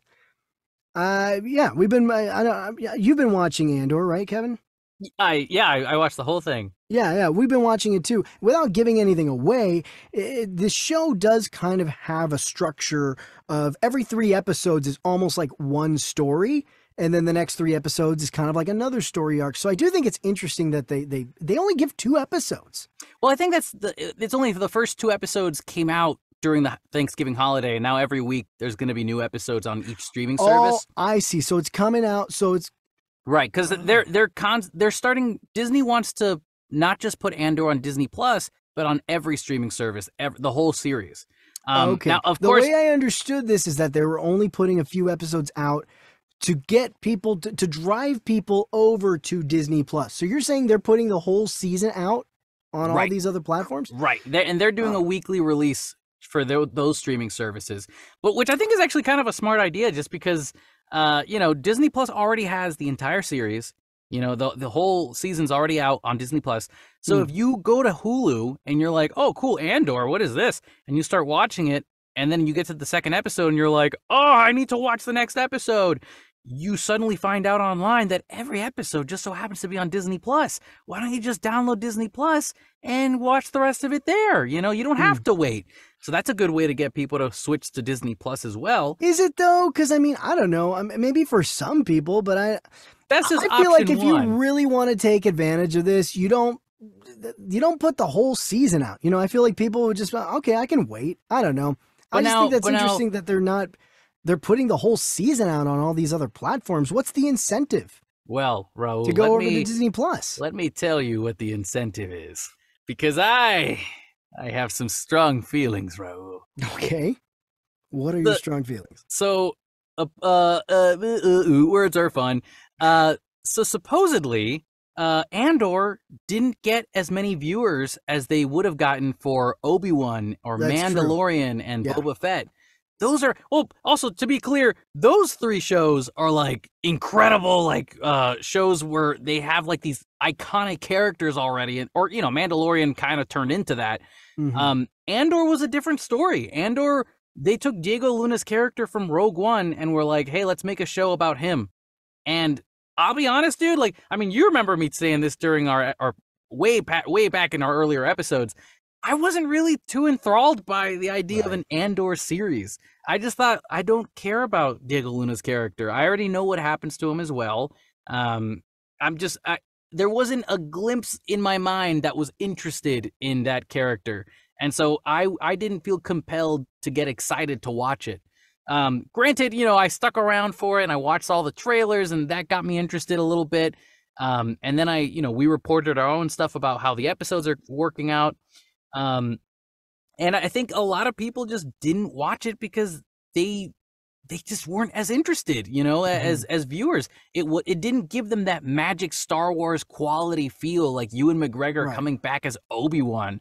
It was much darker and grittier, which for me, I think that was part of the charm of it. What made it so unique. But it was Star Wars for HBO Max. Star Wars for HBO Max is basically what they did for this show. Yeah. And okay, here's my other strong opinion, Raul, and you're not gonna like it. You're not gonna like it. You're not gonna like it, Raul. I watched all the series, like all 12 episodes. Right. It didn't do it for me. Really? Don't get me wrong. I know there's so many like Real Geek News fans right now listening to this going, what? How could you not like it? Ah! But yeah, what's wrong with you, Kevin? Hear me out. I thought the characters... Who hurt you? Everyone. It all started when I was 5. But no, I didn't get my Tommy action figure. But no, for me, the character development is phenomenal. It's stupendous. It's amazing. I'm hearing Ted Evans right now going, what? You don't like this? What? Because I know Ted's a really big fan. But yeah, I just thought there were a lot of moments in the season that were just really slow. And I understand that, when I say that to people, usually I'll hear, oh, well, it's a slow burn. That's what makes it so good and compelling. Yeah. But I just don't think a lot of viewers were going to watch the first 2 episodes and go, wow, that was great. I'm going to watch the next episode because that slow burn really did it for me. If you had watched only the first episode and called it a day, you wouldn't have wanted to watch the next episode. It is a very slow start. It is very slow start. And I think that also turned a lot of people off. Let me make it clear. The show is good. It's got an incredible amount of good stuff in it. It's just not my cup of tea for me. I found myself falling asleep on episode 3 and 4 and having to go back and rewatch it the next day because I was like, dude, you gotta focus. You gotta see what they're trying to do here. Yeah. And there was just a lot of moments for me that weren't working. And I've heard so many people talking about how amazing and incredible the show is, but I think if that's how I was feeling, I just imagine regular moviegoers or TV viewers who aren't huge Star Wars fans like you and me, who are gonna watch this and be like, okay, Jan, I don't see a lightsaber. I'm gonna get out of here now. Yeah. Like, I'm gonna watch the next show on Disney Plus and see what's going on. But I don't know. I think maybe that's the reason why the show's showing up on Hulu, ABC, and FX, because they're trying to show us more opportunities. They're trying to give more opportunities to other viewers in other streaming services and try to get as many eyeballs on this as possible. However, I will say this, Raul. I do think Andor would be an incredible show with 12 episodes already out, and if you just binge the entire thing. Right, yeah. Like, if you binge the entire thing, it is so cool. And I think this is more of a bingeable show. Yeah, and going episode to episode kind of gave me a very, like, The Crown feel, I guess. Because in The Crown, it's a lot of slow stuff, but a lot of character building. Yes. It's really, really strong character work and writing. Very strong. And, Andor is the same way, but, like, the difference between The Crown and Andor is that The Crown drops all of season 5 at once, and I'm just watching every episode one after another, and it's incredible. Yeah. And, again, it's the same with Andor now that 12 episodes are out, but when I was waiting week after week for each episode to come out, dude, it was killing me. I couldn't do it. It was really hard. Yeah, okay, I'll go ahead and say I enjoyed it. As a whole, I really did. I thought, like you said, the character development on this show is very deep and very intriguing to me. But I will say one of my complaints was kind of the slow start. It did start pretty slowly. And then, especially those first 3 episodes, after that, it started to get better for me. And it was kind of a slow build. But at that point, after the 3rd episode, it was more, rather than a slow, it was slower, but it was taking its time to set things up, and you were invested by then. And so it's more of a suspenseful kind of what's going to happen next kind of thing. I was more drawn in after from episode 4 and beyond than I was in the first 3 episodes. But Right. the acting is amazing. The action, the drama. I mean, it's very well shot. It looks really cool. I mean, almost everything, was shot practically.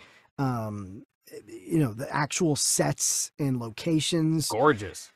Yeah, so I did enjoy it. It's not my favorite of the Disney Plus shows. The Disney Plus Star Wars shows. I still think The Mandalorian is my favorite of all of them. But yeah, I did enjoy it. I can agree with that. I will say though, there's definitely going to be some nominations for this show. Like I feel like it's very it's very award kind of looking to me. Mm-hmm. Yeah, some Emmys. Yeah, man, the actress who played Mon Mothma was incredible. Yeah, Genevieve O'Reilly. And she was in Rogue One as well, and so they brought her back for this show, and man, she just blew me away. She was in Revenge of the Sith in a deleted scene. Playing Mon Mothma. That's so cool. Man, if any of you listeners get the chance to ever look this up, you have to look up the Star Wars Episode 3 Super Edition, Super Extended Edition. It's there's this guy online who video edits movies together, and he basically combined the Clone Wars ending with the third movie and made it look incredible, and he used those deleted scenes with the actress that plays Mon Mothma, and she's phenomenal and incredible. But listen, I think it's probably the best thing for Disney to do this whole thing with the streaming stuff for Andor. Give it more opportunities. I think give it another year or two, and a lot more eyes are going to have seen this show and realize how amazingly binge-worthy it is. But the TV streaming service stuff just keeps on coming, Raul. It keeps on coming. And speaking of more streaming service stuff, we got a Silk and other live-action Spider-Man spin-off shows coming to Amazon. Live action, you guys. This comes to us from Deadline. A slew of Marvel characters are heading to the small screen after MGM Plus, the linear network formerly known as Epix, and Amazon Prime Video ordered a suite of live-action series from Sony Pictures Television. Spider-Man spin-off series Silk, Spider Society, which has been in the works for some time, will be the first show to emerge from the pact with The Walking Dead's Angela Kang set as showrunner. Sony controls over 900 Marvel characters as part of an arrangement that predates Disney's acquisition of Marvel. A suite of characters has been a top priority for the studio, which signed a massive deal with Spider-Man Into the Spider-Verse pair Phil Lord and Chris Miller in 2019. The duo will exec produce and the suite of series with Spider-Man franchise producer Amy Pascal.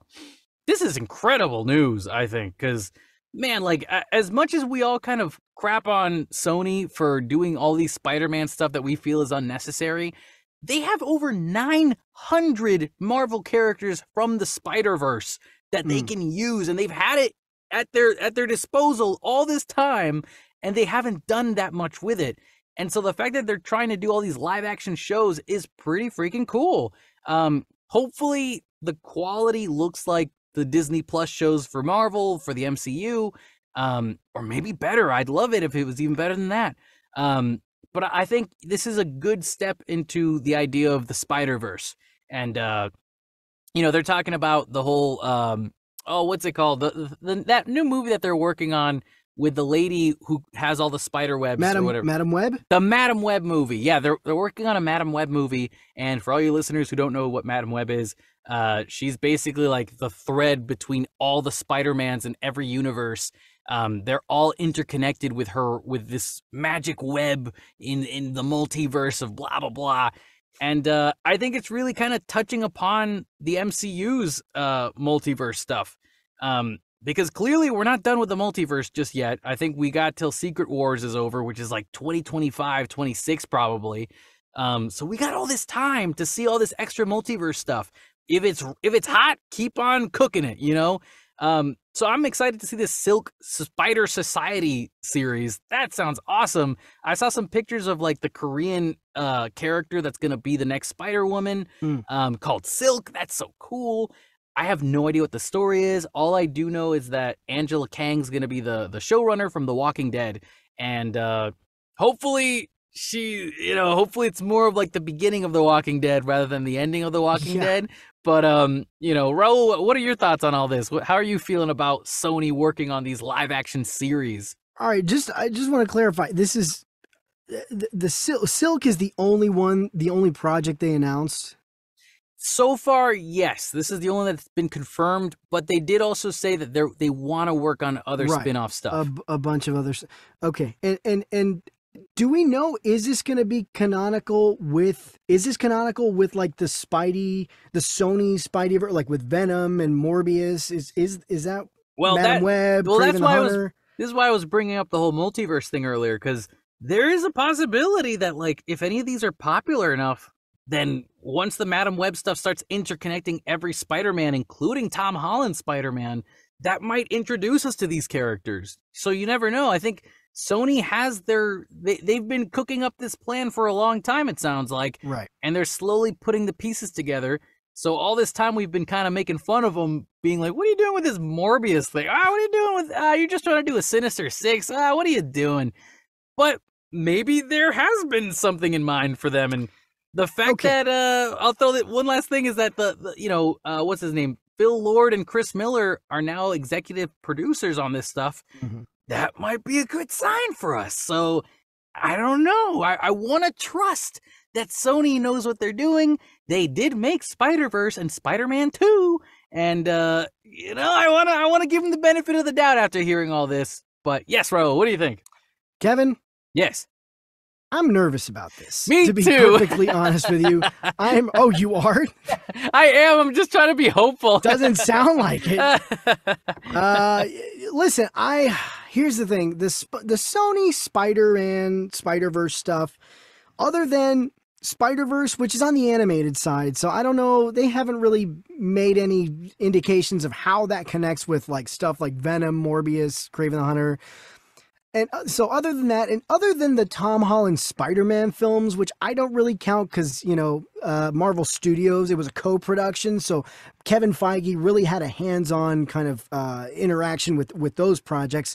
Other than that, I've not seen anything that has thoroughly impressed me as far as all the stuff coming out of the Sony Spider-Man camp. The Venom movies, the first one is okay. I like it, but I didn't love it. Second one, I did not like at all. Morbius was trash. So I don't know. I really worry that this is a lot of putting the cart before the horse. I feel like Sony so far with their, non-Tom Holland, non-Spider-Verse related stuff has not really hit it out of the park. Not enough for me to be like, oh yeah, they seem ready to do a suite of live action shows to put on Amazon. So I'm really nervous about that because to me that it just doesn't feel like they have proven enough to be able to dive into this kind of thing. We got Madam Web coming out. We don't know how that's going to do. We won't know until the movie comes out, but I feel like in order to do something like this, we should have to have seen a few examples of Sony kind of knocking it out of the park and proving themselves as far as, these Spider-Verse films, these Sony, one-off kind of films, Madam Web, Kraven the Hunter. I know that's in development. I feel like just doing this now, it is, like I said, putting the cart before the horse. I feel like, they're trying to run, but they haven't really crawled yet. So I don't know. I just think they should have held off on this development. Well, who knows when Silk is coming? Does it say when Silk is supposed to be coming out? Nope. All right. I just think this announcement right now it's a little strange because, again, I feel like we need to wait until we find something. Madam Web, like hopefully Madam Web and Kraven the Hunter, hopefully they're good and hopefully they knock it out of the park. And I feel like if you can then do that and prove themselves, then this would be a good time to then announce, okay, we're going to do some shows now. But again, I feel like they're rushing into trying to put these shows out when I just haven't seen anything that, where they prove themselves as far as being able to handle the live action Spider-Man stuff. So I don't know. I'm a little worried about it. I think they just need to focus on making good films first. Focus on making Madam Web good. Focus on making Kraven the Hunter good. Put it out, see how it's received, and then start developing shows and putting things, slowly working your way up, kind of like what Marvel Studios did. So I just think it's interesting. I feel like they're trying to run before they even crawl. Well, let me ask you this. Do you feel like maybe this might be a good thing for the Tom Holland Spider-Man? Just because there is an opportunity that they're backing off of Tom Holland Spider-Man for now, because they realized, hopefully Sony realized, that Tom Holland Spider-Man is in the MCU, and that can't change. Like, if they get rid of him from the MCU, we're going to riot, pretty much. And there's already been enough tension with Disney and Sony every time they've threatened to get rid of Spider-Man from the MCU. So the last thing they want to do is rip away their audience and take away our attention to do something else, Mm-hmm. But I think one of the best things they can do right now is starting these other stories with other Spider-Men, because it's not about Peter Parker, but at least now they've got a Spider-Man to work with, So what if Morbius and Vulture are using their Sinister Six stuff and they find a different Spider-Man? Now they've got these options. They've got different options from the Amazon series now, and maybe they can do something with that, and now we don't have to worry as much about Tom Holland leaving as Spider-Man as often. Yeah. Although I know Tom Holland is kind of ready to be done with this, but I think he just signed for another 3 movies. So I think it's 3 more and he's done. But I'm totally down with this. I don't disagree with what you're saying about, let's see some other Spider-Man, maybe trying to back off from Tom Holland's is a great opportunity to show other types of Spider people, with Silk, and, maybe we'll see Miles Morales or something. I don't know. Who knows? But I just think I think they rushed too much into this. I think we just haven't seen enough yet they haven't really proved themselves to me. I just think this is too early. This is too quick. They're trying too much, too quickly, too early, which I feel like is just, this seems to be a thing that comes up over and over and over again. Ever since the Marvel Cinematic Universe became such a big thing, everybody has been trying to chase that. DC was trying to chase that for a while with their cinematic universe, and that everybody kept trying to, everybody else is trying to rush, whereas the MCU took its time and slowly built built one on top of the other, brick by brick. Everybody's trying to get the house. Everybody's trying to get the house built, in like 3 days. No foundation. They just want to get the house built. It's just what it looks like to me. Everybody's been trying to rush to this thing, and I feel like this is another thing. Sony's trying to rush to get there and get to where Marvel is and have movies and TV shows and stuff. I just think they're rushing too quickly. And I haven't been impressed. They have not proved themselves with their films. I think they just need to focus on the films. Yeah. I agree. Yeah, I think we'll have to see. We'll have to wait and see how Spider-Verse does, because Spider-Verse Into the Spider-Verse is coming out soon. Across the Spider-Verse. Across the Spider-Verse is coming out very soon. Hopefully in the next year or two, because that thing's been on production for a while. But we'll have to wait and see. It's just like the Russo brothers. It's just like the Russo brothers. Once we see more, we'll see where the next direction is.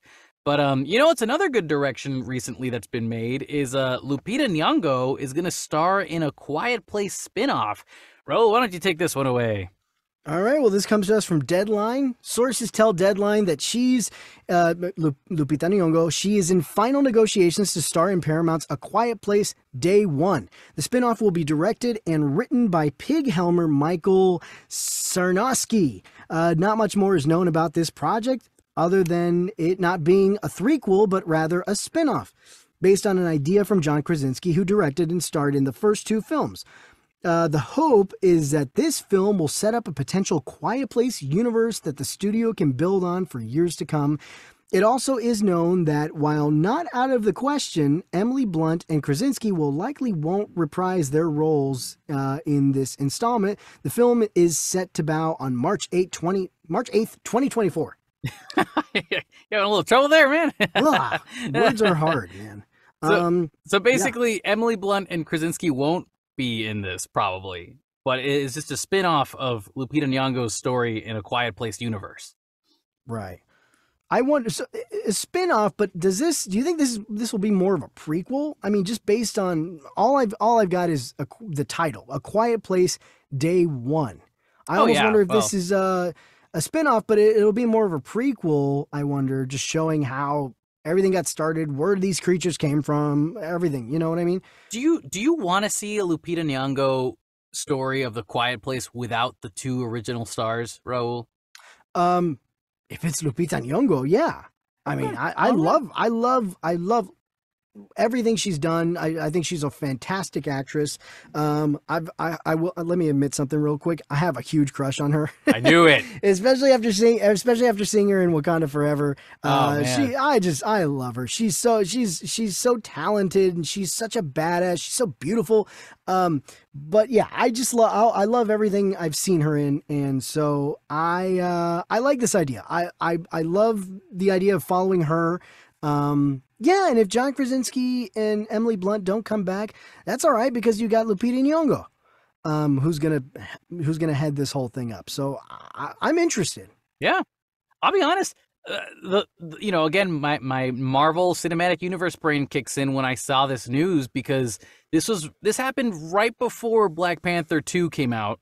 So as soon as I saw that, I was like, "Oh, she's not Black Panther.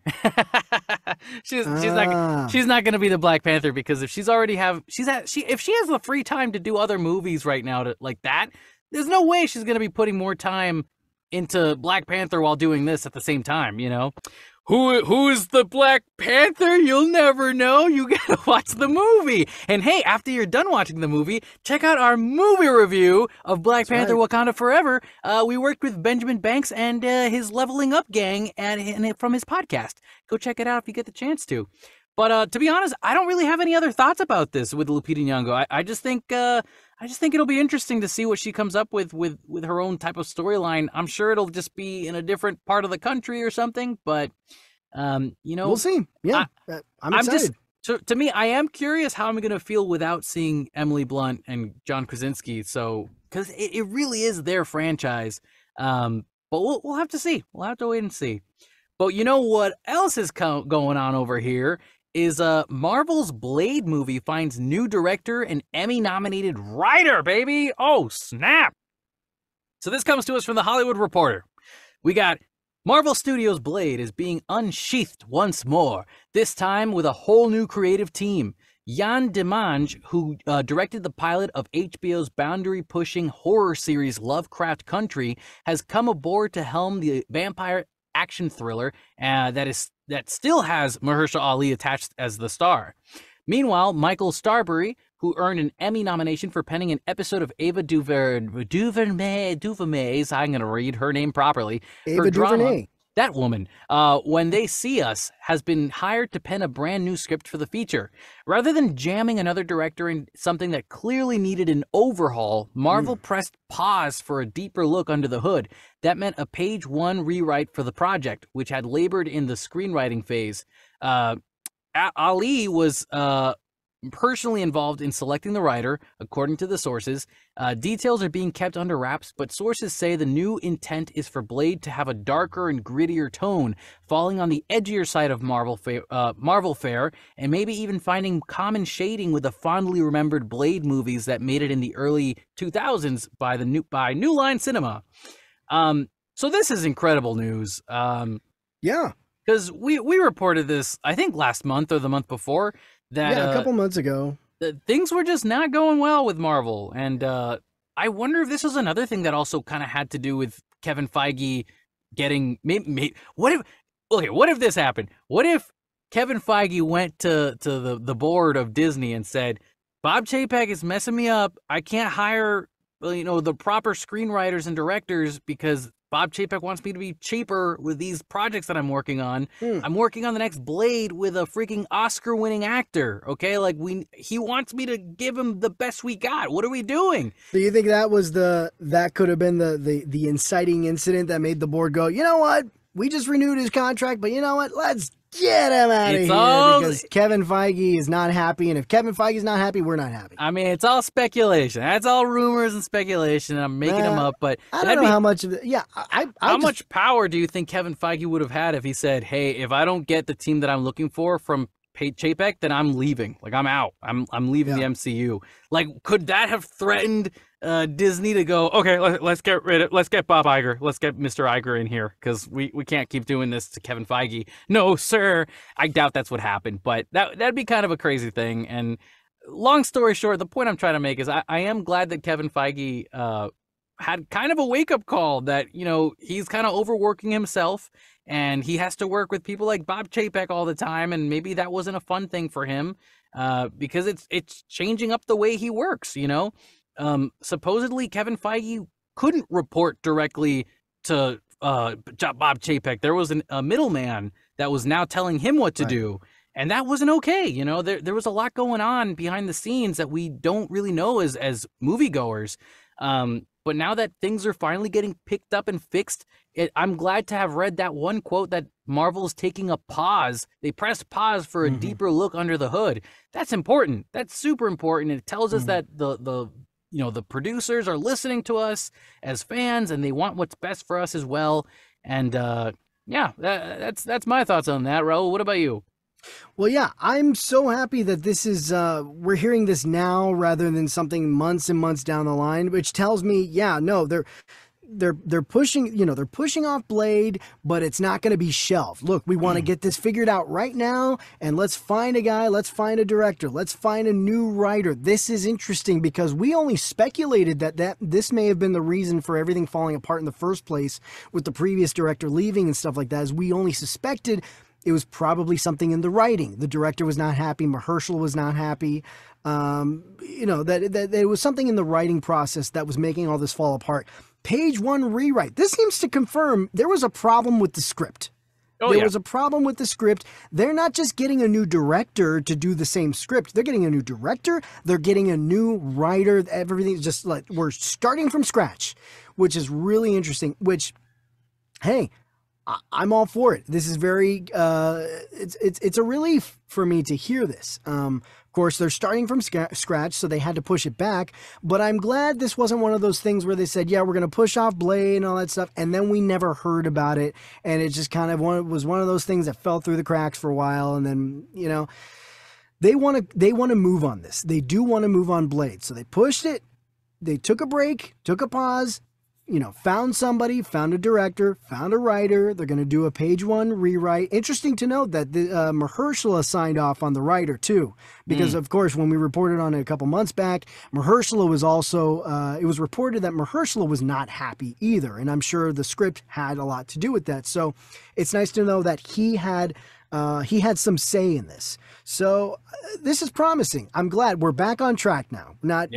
Not on the same track. It's going to come out a little bit later, but we're back on the horse. We're getting a new script, and I think it's interesting. They say, so when they say that it says, let's see, the quote says details are being kept under wraps, but sources say the new intent is for Blade to get dark and gritty in tone, falling on the edgier side of Marvel fare. So they're saying this new script is going to be darker.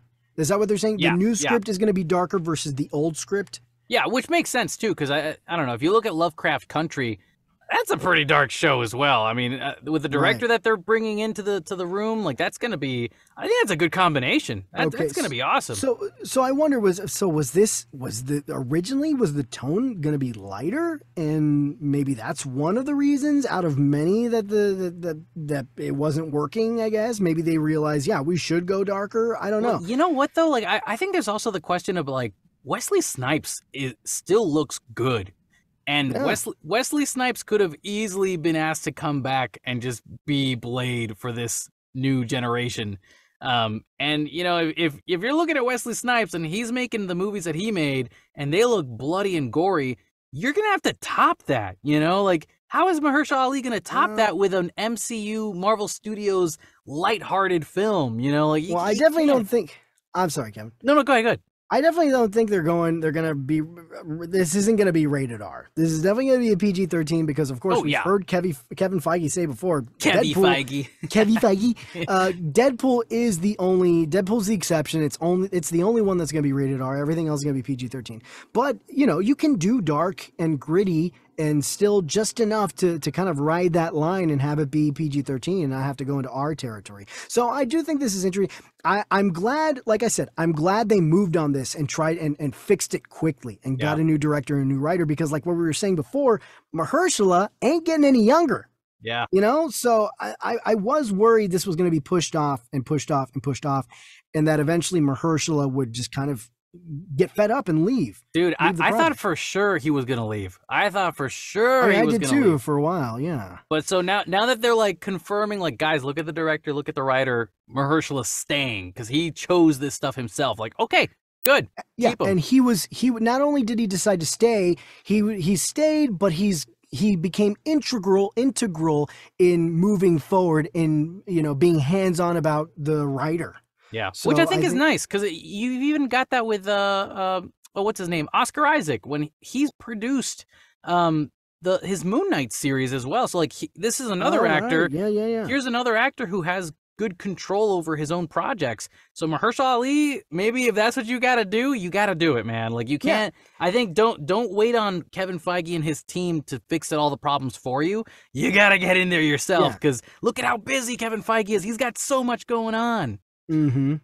Yeah, if anything confirms that yes, Mahershala is still committed to this project, it's this. It's him, you know, staying on board, and they're moving on it quickly, and he has a hand in, you know, choosing the director, choosing the writer going forward. I haven't seen Lovecraft Country, but I've heard great things about it, and I do want to check it out at some point, and I've heard good things about the pilot, so this is good news. I mean, I haven't seen much of this guy's work, but or I haven't seen any of this guy's work, but you know, it's promising that the work that he has done has been very well received. Yeah.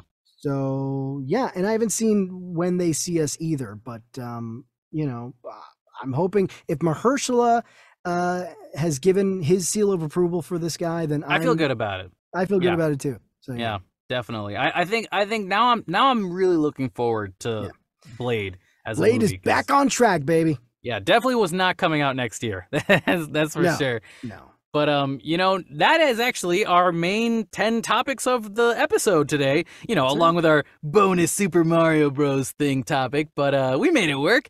But moving on to our trailers released this month, you guys, we got a lot of trailers that came out this month, Raul. Oh yeah.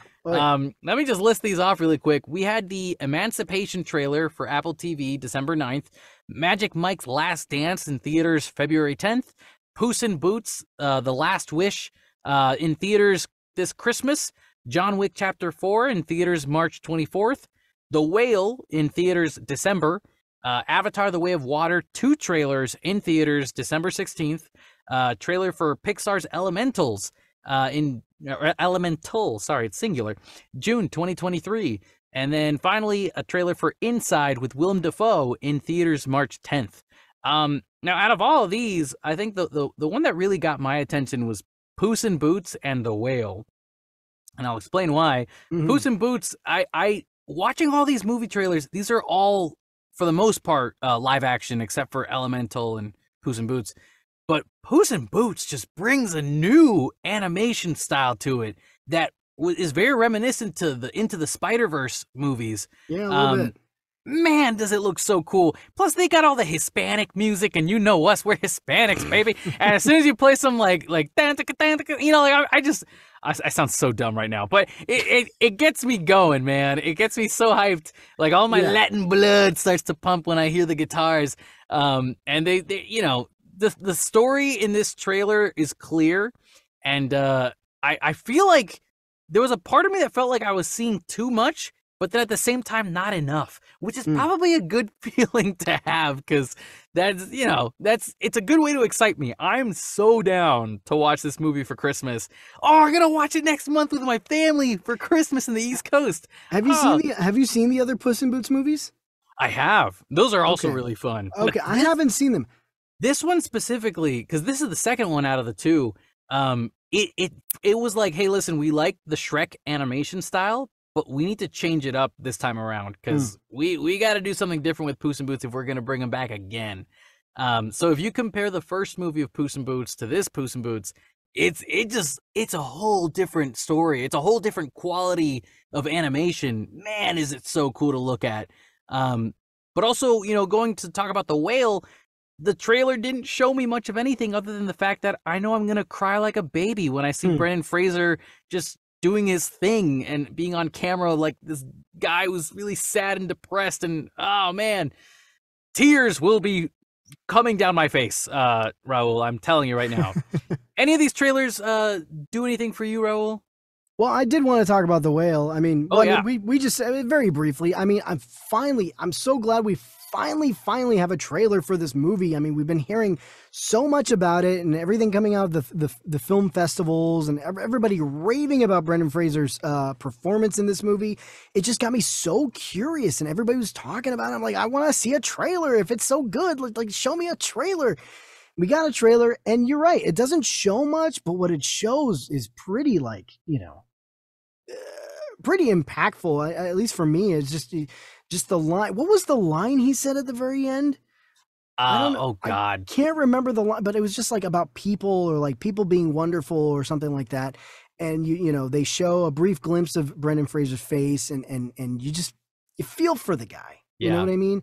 And I'm really excited about seeing this movie, and it's probably gonna break me. But from everything I've been hearing, his performance is wonderful. This movie's great. The trailer looks great, and it looks like we might see probably Brendan Fraser's best performance ever. So I'm looking forward to it. If he doesn't get nominated for an Oscar, I'll be very surprised. Just I don't know. I've just heard so much good stuff about this movie, and I'm dying to see it. I wish I could see more trailer stuff, but I secretly don't want to see any more trailers because I just want to go in and just experience it, But that's not what we do in this episode stuff, in this podcast. We have to watch these trailers. I will say, though, I'm probably going to stop watching more Avatar trailers because I think I've seen enough to not watch it. Screw you, James Cameron. I'm just kidding. I'm kidding. I've seen enough, but at the same time, I haven't seen enough because I'm still not getting any indication of what this movie's about. Yeah. From these trailers. So I don't know. I'm gonna be traveling for the holidays when this movie comes out. So I don't know if I'll have time to watch it, at any point in December. So maybe sometime, in early January or something like that, I might get around to watching Avatar. Yeah, we'll see. The Way of Water. Also, I forgot to mention there was also the Super Mario Bros. Trailer, which we already talked about. But that's another thing in case you guys wanted to go check that out. But moving on to our movies that came out this month, we have Black Panther: Wakanda Forever. We got the Guardians of the Galaxy Holiday Special. We got Studio Ghibli's Star Wars short. We have a Glass Onion, a Knives Out mystery. We got The Fabelmans. We got Devotion, Bones and All, Strange World, One Piece, Film Red, and The Menu. I saw half of these. I've seen Black Panther, Guardians, Studio Ghibli's Glass Onions, and Fabelmans. The other half I have not seen. How about you? I've seen 2 of these. You fool! And there, of course, Black Panther, Wakanda Forever, and I saw the Guardians of the Galaxy Holiday Special. Yeah, which I really enjoyed. Actually, I was worried about it, but it was actually really nice and really sweet, and nothing too crazy as far as there being some interconnectivity. But there is interconnectivity with the overall MCU.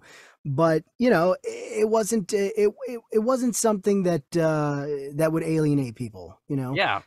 It's not gonna. I'm sure we'll see fallout of certain things from here in the films. But if you don't happen to catch this, I don't think it's gonna ruin anything for you. But go check it out because it's quite nice. Especially it's now, a fun time. It's December too. Like, you should watch it. It's a cool holiday special thing. Yeah. And it's honestly one of the first Christmas holiday stuff that's made me get teary-eyed and whatever. So it's a nice experience. But if I had to recommend a movie to go watch other than this holiday special, I would say go watch maybe Glass Onion. If you're a family person and you like mystery stuff, go watch Glass Onion. If you want to cry like a little baby, go watch Black Panther: Wakanda Forever. But The Fabelmans was actually my favorite thing of this month. I'm curious to check this out. Yeah. So if all you listeners who don't know, Fabelmans is a movie directed by Steven Spielberg, and Steven Spielberg wanted to do almost a biopic of himself growing up and what made him become a director. But he changed names, because he's like, oh, I don't want it to be Steven. I want it to be Sam. Like the character's name is Sam. And there's a lot of moments where, I'd say it's maybe more for the creatives if you're really interested in movies and what it takes to make movies and be a part of the movie industry in Hollywood. This guy's upbringing tells you a lot of who he is and how he came to be and make all these things happen. Super, super interesting and highly recommend watching it, you guys. But yeah, how about you, Raul? Do you recommend? I mean, you only saw 2 of these, so I guess you recommend Black Panther? Well, yeah, I mean, I do. If you want to hear our thoughts about it, we got an episode. Exactly. Shameless plug there, but no, I mean, I'll tell you what I'm curious to see. I really want to see Glass Onion, because I've heard great things about that. I've heard great things about The Fabelmans. I'm really interested in this film because I love Steven Spielberg. He's one of my favorite directors of all time. He directed my favorite film of all time, Raiders of the Lost Ark. And so, I'm very curious to check this out because I can tell what's interesting. What's interesting to me about this film is how personal it is to him. This is kind of semi-autobiographical, and I'm sure you as you were saying all this stuff, I'm very curious because when I saw the trailer, I fell more in love with why I love movies. It made me feel how I used to feel as a kid watching movies. So I'm really looking forward to seeing that. Glass Onion. And I've heard good things about The Menu, so I'd like to check that out as well. Yeah, I want to go see Devotion next for sure, because that's gonna have our King the Conqueror. I'm trying to. Oh my God, I'm blanking out on his name right now. Jonathan Majors. Oh my God, Jonathan Majors. That's the problem with my Marvel brain. It just messes me up. They don't become people anymore. They're just the characters. That's not good, Kevin. Don't say that out loud. All right, never again. All right. Moving on. So we're going to hit our Movie of the Month challenge here. It's a quick segment where we challenge each other to watch a movie we haven't seen yet. This episode's Movies of the Month were Sunset Boulevard from the 1950s and Beautiful Boy. So I had to watch Sunset Boulevard. Raul got to watch Beautiful Boy. Let me go ahead and give you my thoughts real quick first, because I'm going to make this real quick. Oh, boy. Raul. All right. So, no, I said I'm going to make this quick. I didn't enjoy it. I didn't like it. Interesting. So, weirdly enough, I saw the ratings online. Rotten Tomatoes is giving it like 89%, like 8 out of 10s, 9 out of whatever's. And so I was like, okay, cool. But then I realized that maybe that's what the rating was back in the day, and that's how it's been seen by all the critics, and that's how it should be. Okay, I get that. Did you look at the review? Did you look at the reviews? Did you see any recent stuff? I did, but most of them are just like movie critics who are like, oh, the theater, like they love the movie for what it is or what it was back then. And so I came into it critiquing it as someone who is a new moviegoer, or like a current gen moviegoer. And so does this movie still hold up for me? I know. That's what you're doing. That's the filter you look at it It's through. hard. It's hard. That's fine. But you know what it is also? It's the fact that this movie, without spoiling too much for anybody who still wants to go watch it, an actress who is heavily obsessed with herself, but also heavily obsessed with the main character. And, there's just so much of that movie that I've seen in so many TV shows and stuff now that when I saw this movie, I was like, okay, this is where all these shows I've seen got it from, probably. And they've just done this so much now that when I see the original version, I'm like, okay. You've seen it already. You're beating me with a dead horse right now. I'm beating a dead horse. I don't know what the phrase is. You know what I'm trying to say. I know what you mean. Eventually, I think I was halfway through the movie and I was like, bro, I'm starting to fall asleep. Like But also they revealed the ending right in the beginning. I would have been more excited if they didn't tell me the ending. But the mystery is, how did you get there? But also, maybe what they also could have done was, they didn't show you, they didn't want to show you the front of the guy's face before they show you the thing, right? They only Are we getting this? Do we need to put out a spoiler warning? Okay, I guess spoiler warning. Just really quick, I'm trying to make this fast. All right. All right. The main character, right in the first minute, they're like, I died in the first entrance, or how did was it me who died? I wish they wouldn't have said I died. I wish they would have just shown you the back of the character and said, someone died. Was it me? I don't know. You'll have to find out. And then at the end of the movie, it would have been cool if a second character with the same jacket would have been in the scene. Then you're not sure who's going to die, There's a twist, yeah. And so to me, I was just like, just die already. Jesus. What'd you think about the acting? Because that's one of the things I enjoy the most about this film. It was very, it was very 1950s. That's all I'll say. Sure. For the 1950s, it was what it was, and I think a lot of people would say and agree that that's really good acting. But nowadays, I don't know if that would have held up. Like, I could see a different movie coming out now, like a remake of this movie coming out, and us being able to do a much better performance of all those characters. Obviously, the actress was very Gloria Swanson as Norma Desmond. He was very, very like, whoa, very out there, but like that, it made sense because the character was that type of character. Right. But overall, it was really hard to get through for me. I had a really hard time. But again, 12 Angry Men, I freaking love that movie. Yeah. But I don't know. There was something about this one that it didn't click for me. That's all right. I mean, things hit us differently. Films hit us differently. We're all different people. We have different tastes, but you're finding some gems, right? With 12 Angry Men and stuff like that. So that's, it's great to hear. Look, and I personally, I do enjoy the film. I think I love the performances and I love the music. The music is very kind of old Hollywood style, the music big was and very sweeping. Good. And I'm really Franz Waxman, who does the music for this, also did the music for Bride of Frankenstein, which is really good too. But anyway, I totally get it though. It hits different things, hit different people in different ways.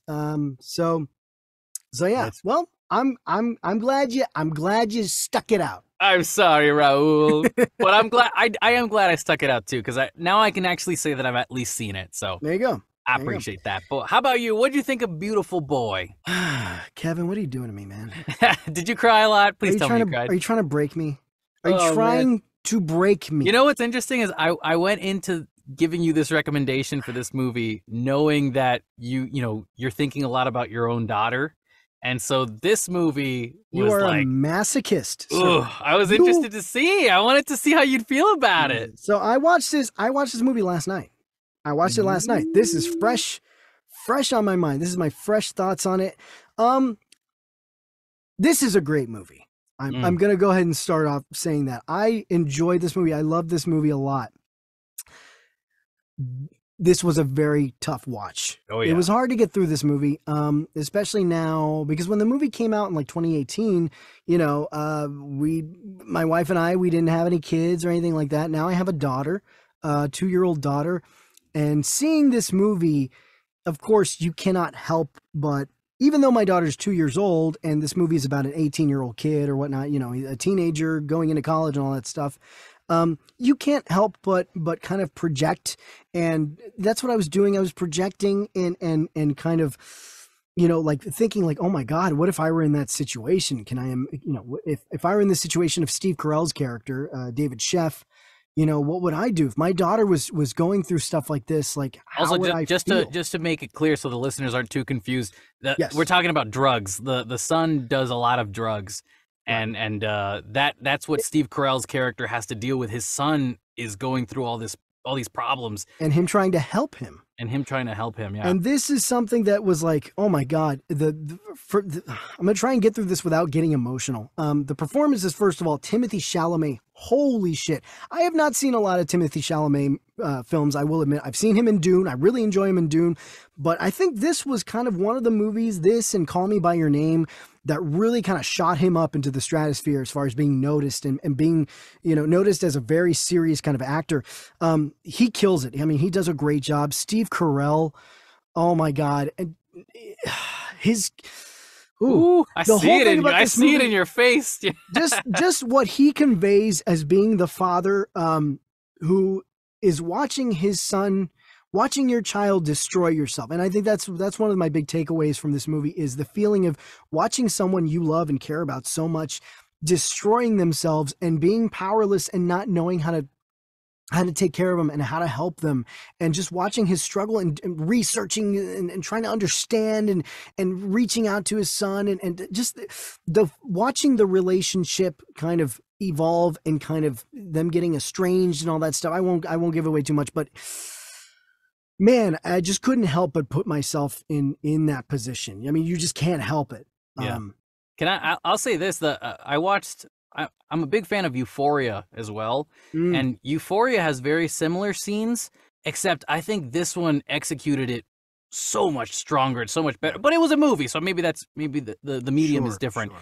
But I remember watching Euphoria and seeing the main character doing drugs affecting her family, and me just thinking, oh man, I would just kick her out. I would kick her out, never have her at home. That's it. I'm done. I'm over it. Like I would never want to deal with that. And it didn't occur to me how much of a relationship, how strong it is between you and your family like that, to just kick them out like that. And then I saw this movie, and that's how I felt. Like, that's when I had that realization of like, dude, like Steve Carell does such a good job, like giving you the understanding that he wants to kick his son out so badly, but there's so much love to this little boy who used to be this little 5-year-old kid, and now he's this grown-up adult, and he's going through all these terrible things. There's only so much you can do, but you love them so unapologetically. But yeah, Raul, I'm glad you did enjoy the movie, though. You did enjoy the movie, right? I mean, I did. Oh no, I did. I was. You broke me, Kevin. I was. I was weeping for a lot of this movie, and just watching Timothée Chalamet's character just go deeper and deeper and deeper into this dark place was very difficult. And I felt so sad for him. I felt really, it was anxiety inducing, but at the same time, it was very, I don't know. It was just, I really enjoyed it. I really enjoyed it. As hard of a watch it was. I don't know if I'll see it again. I don't think so either. Yeah. But I'm glad I saw it. It was good. Well, then, that brings us to our next thing, which is our next month's movies challenge. We challenge you to see them as well, if you dare. Raul, my movie for you, since I made you watch this movie already, and I know I broke you, man. I broke you. I had to, by the way, I had to watch, after finishing that movie, I put on Netflix and I put on Trevor Noah because I needed to laugh. I watched his special. I just had to laugh. I needed to get that out of, the taste out of my mouth of being so sad and depressed. But yes, I have two movie options then. Let me ask, I think you've seen this first one. Let's see. Have you seen a movie called Chef? Oh, I love Chef. Okay, then never mind. That's one of my favorite feel-good movies. I was going to balance out the sadness with Chef, but that's not going to do it. That is a great option, though. That is a great choice to do that, to balance that out. Have you ever seen Peanut Butter Falcon?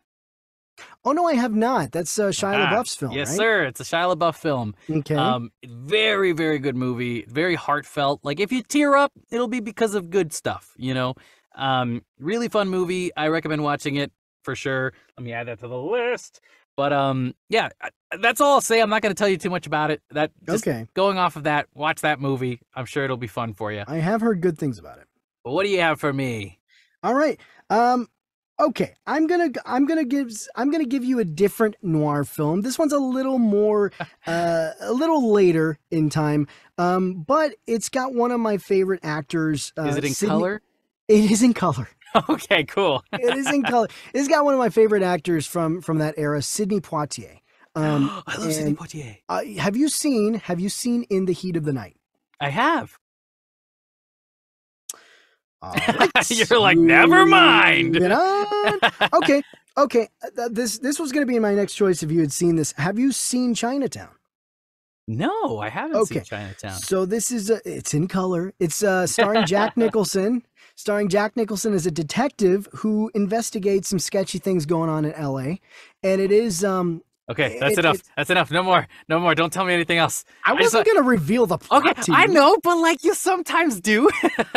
What? I don't know. I don't know. Spoilerish away. I want to go into it not knowing what it is. All right. All I know is Jack Nicholson's in it, and he's in Chinatown, and he's gonna do some Jack Nicholson he's a detective. stuff. All right, fine. All right, check it out. Tell me what you think. That's good to go off of. All right, perfect. Well then, gentlemen, ladies and gentlemen, because we, wombos, that all being said, we made it to the end. Thanks for listening, everybody. You can follow us on Instagram at Real Geek News. You can also follow our separate handles on Twitter and Insta at Kevin A. Rivera VO and Raul Ceballos VO. Hey, and also, just really quick, we also have a YouTube channel. If you want to check us out on the YouTube channel, just search Real Geek News, REEL Geek News. Yes. We've got our episodes on there. We got our movie reviews. We've also taken our segments, taken our episodes, and released them as individual video segments, so you can check those out as well. And hey, if you want to help us boost the quality of our show and help us find more listeners, also go on Apple Podcasts, give us a good review, leave some comments, some positive comments, make them good. We love your support. You know, any bit of that helps. Oh, and also the YouTube, like and subscribe, please. Yes, hit indeed. that bell, as they always say. Also, want to share your passionate thoughts and opinions about movies?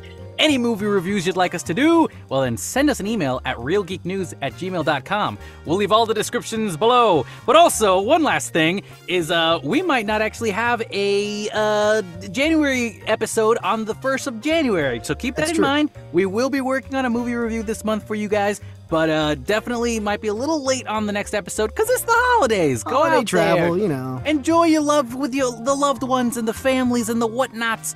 With that all being said, stay safe, stay classy, and most important of all, stay geeky, my friends.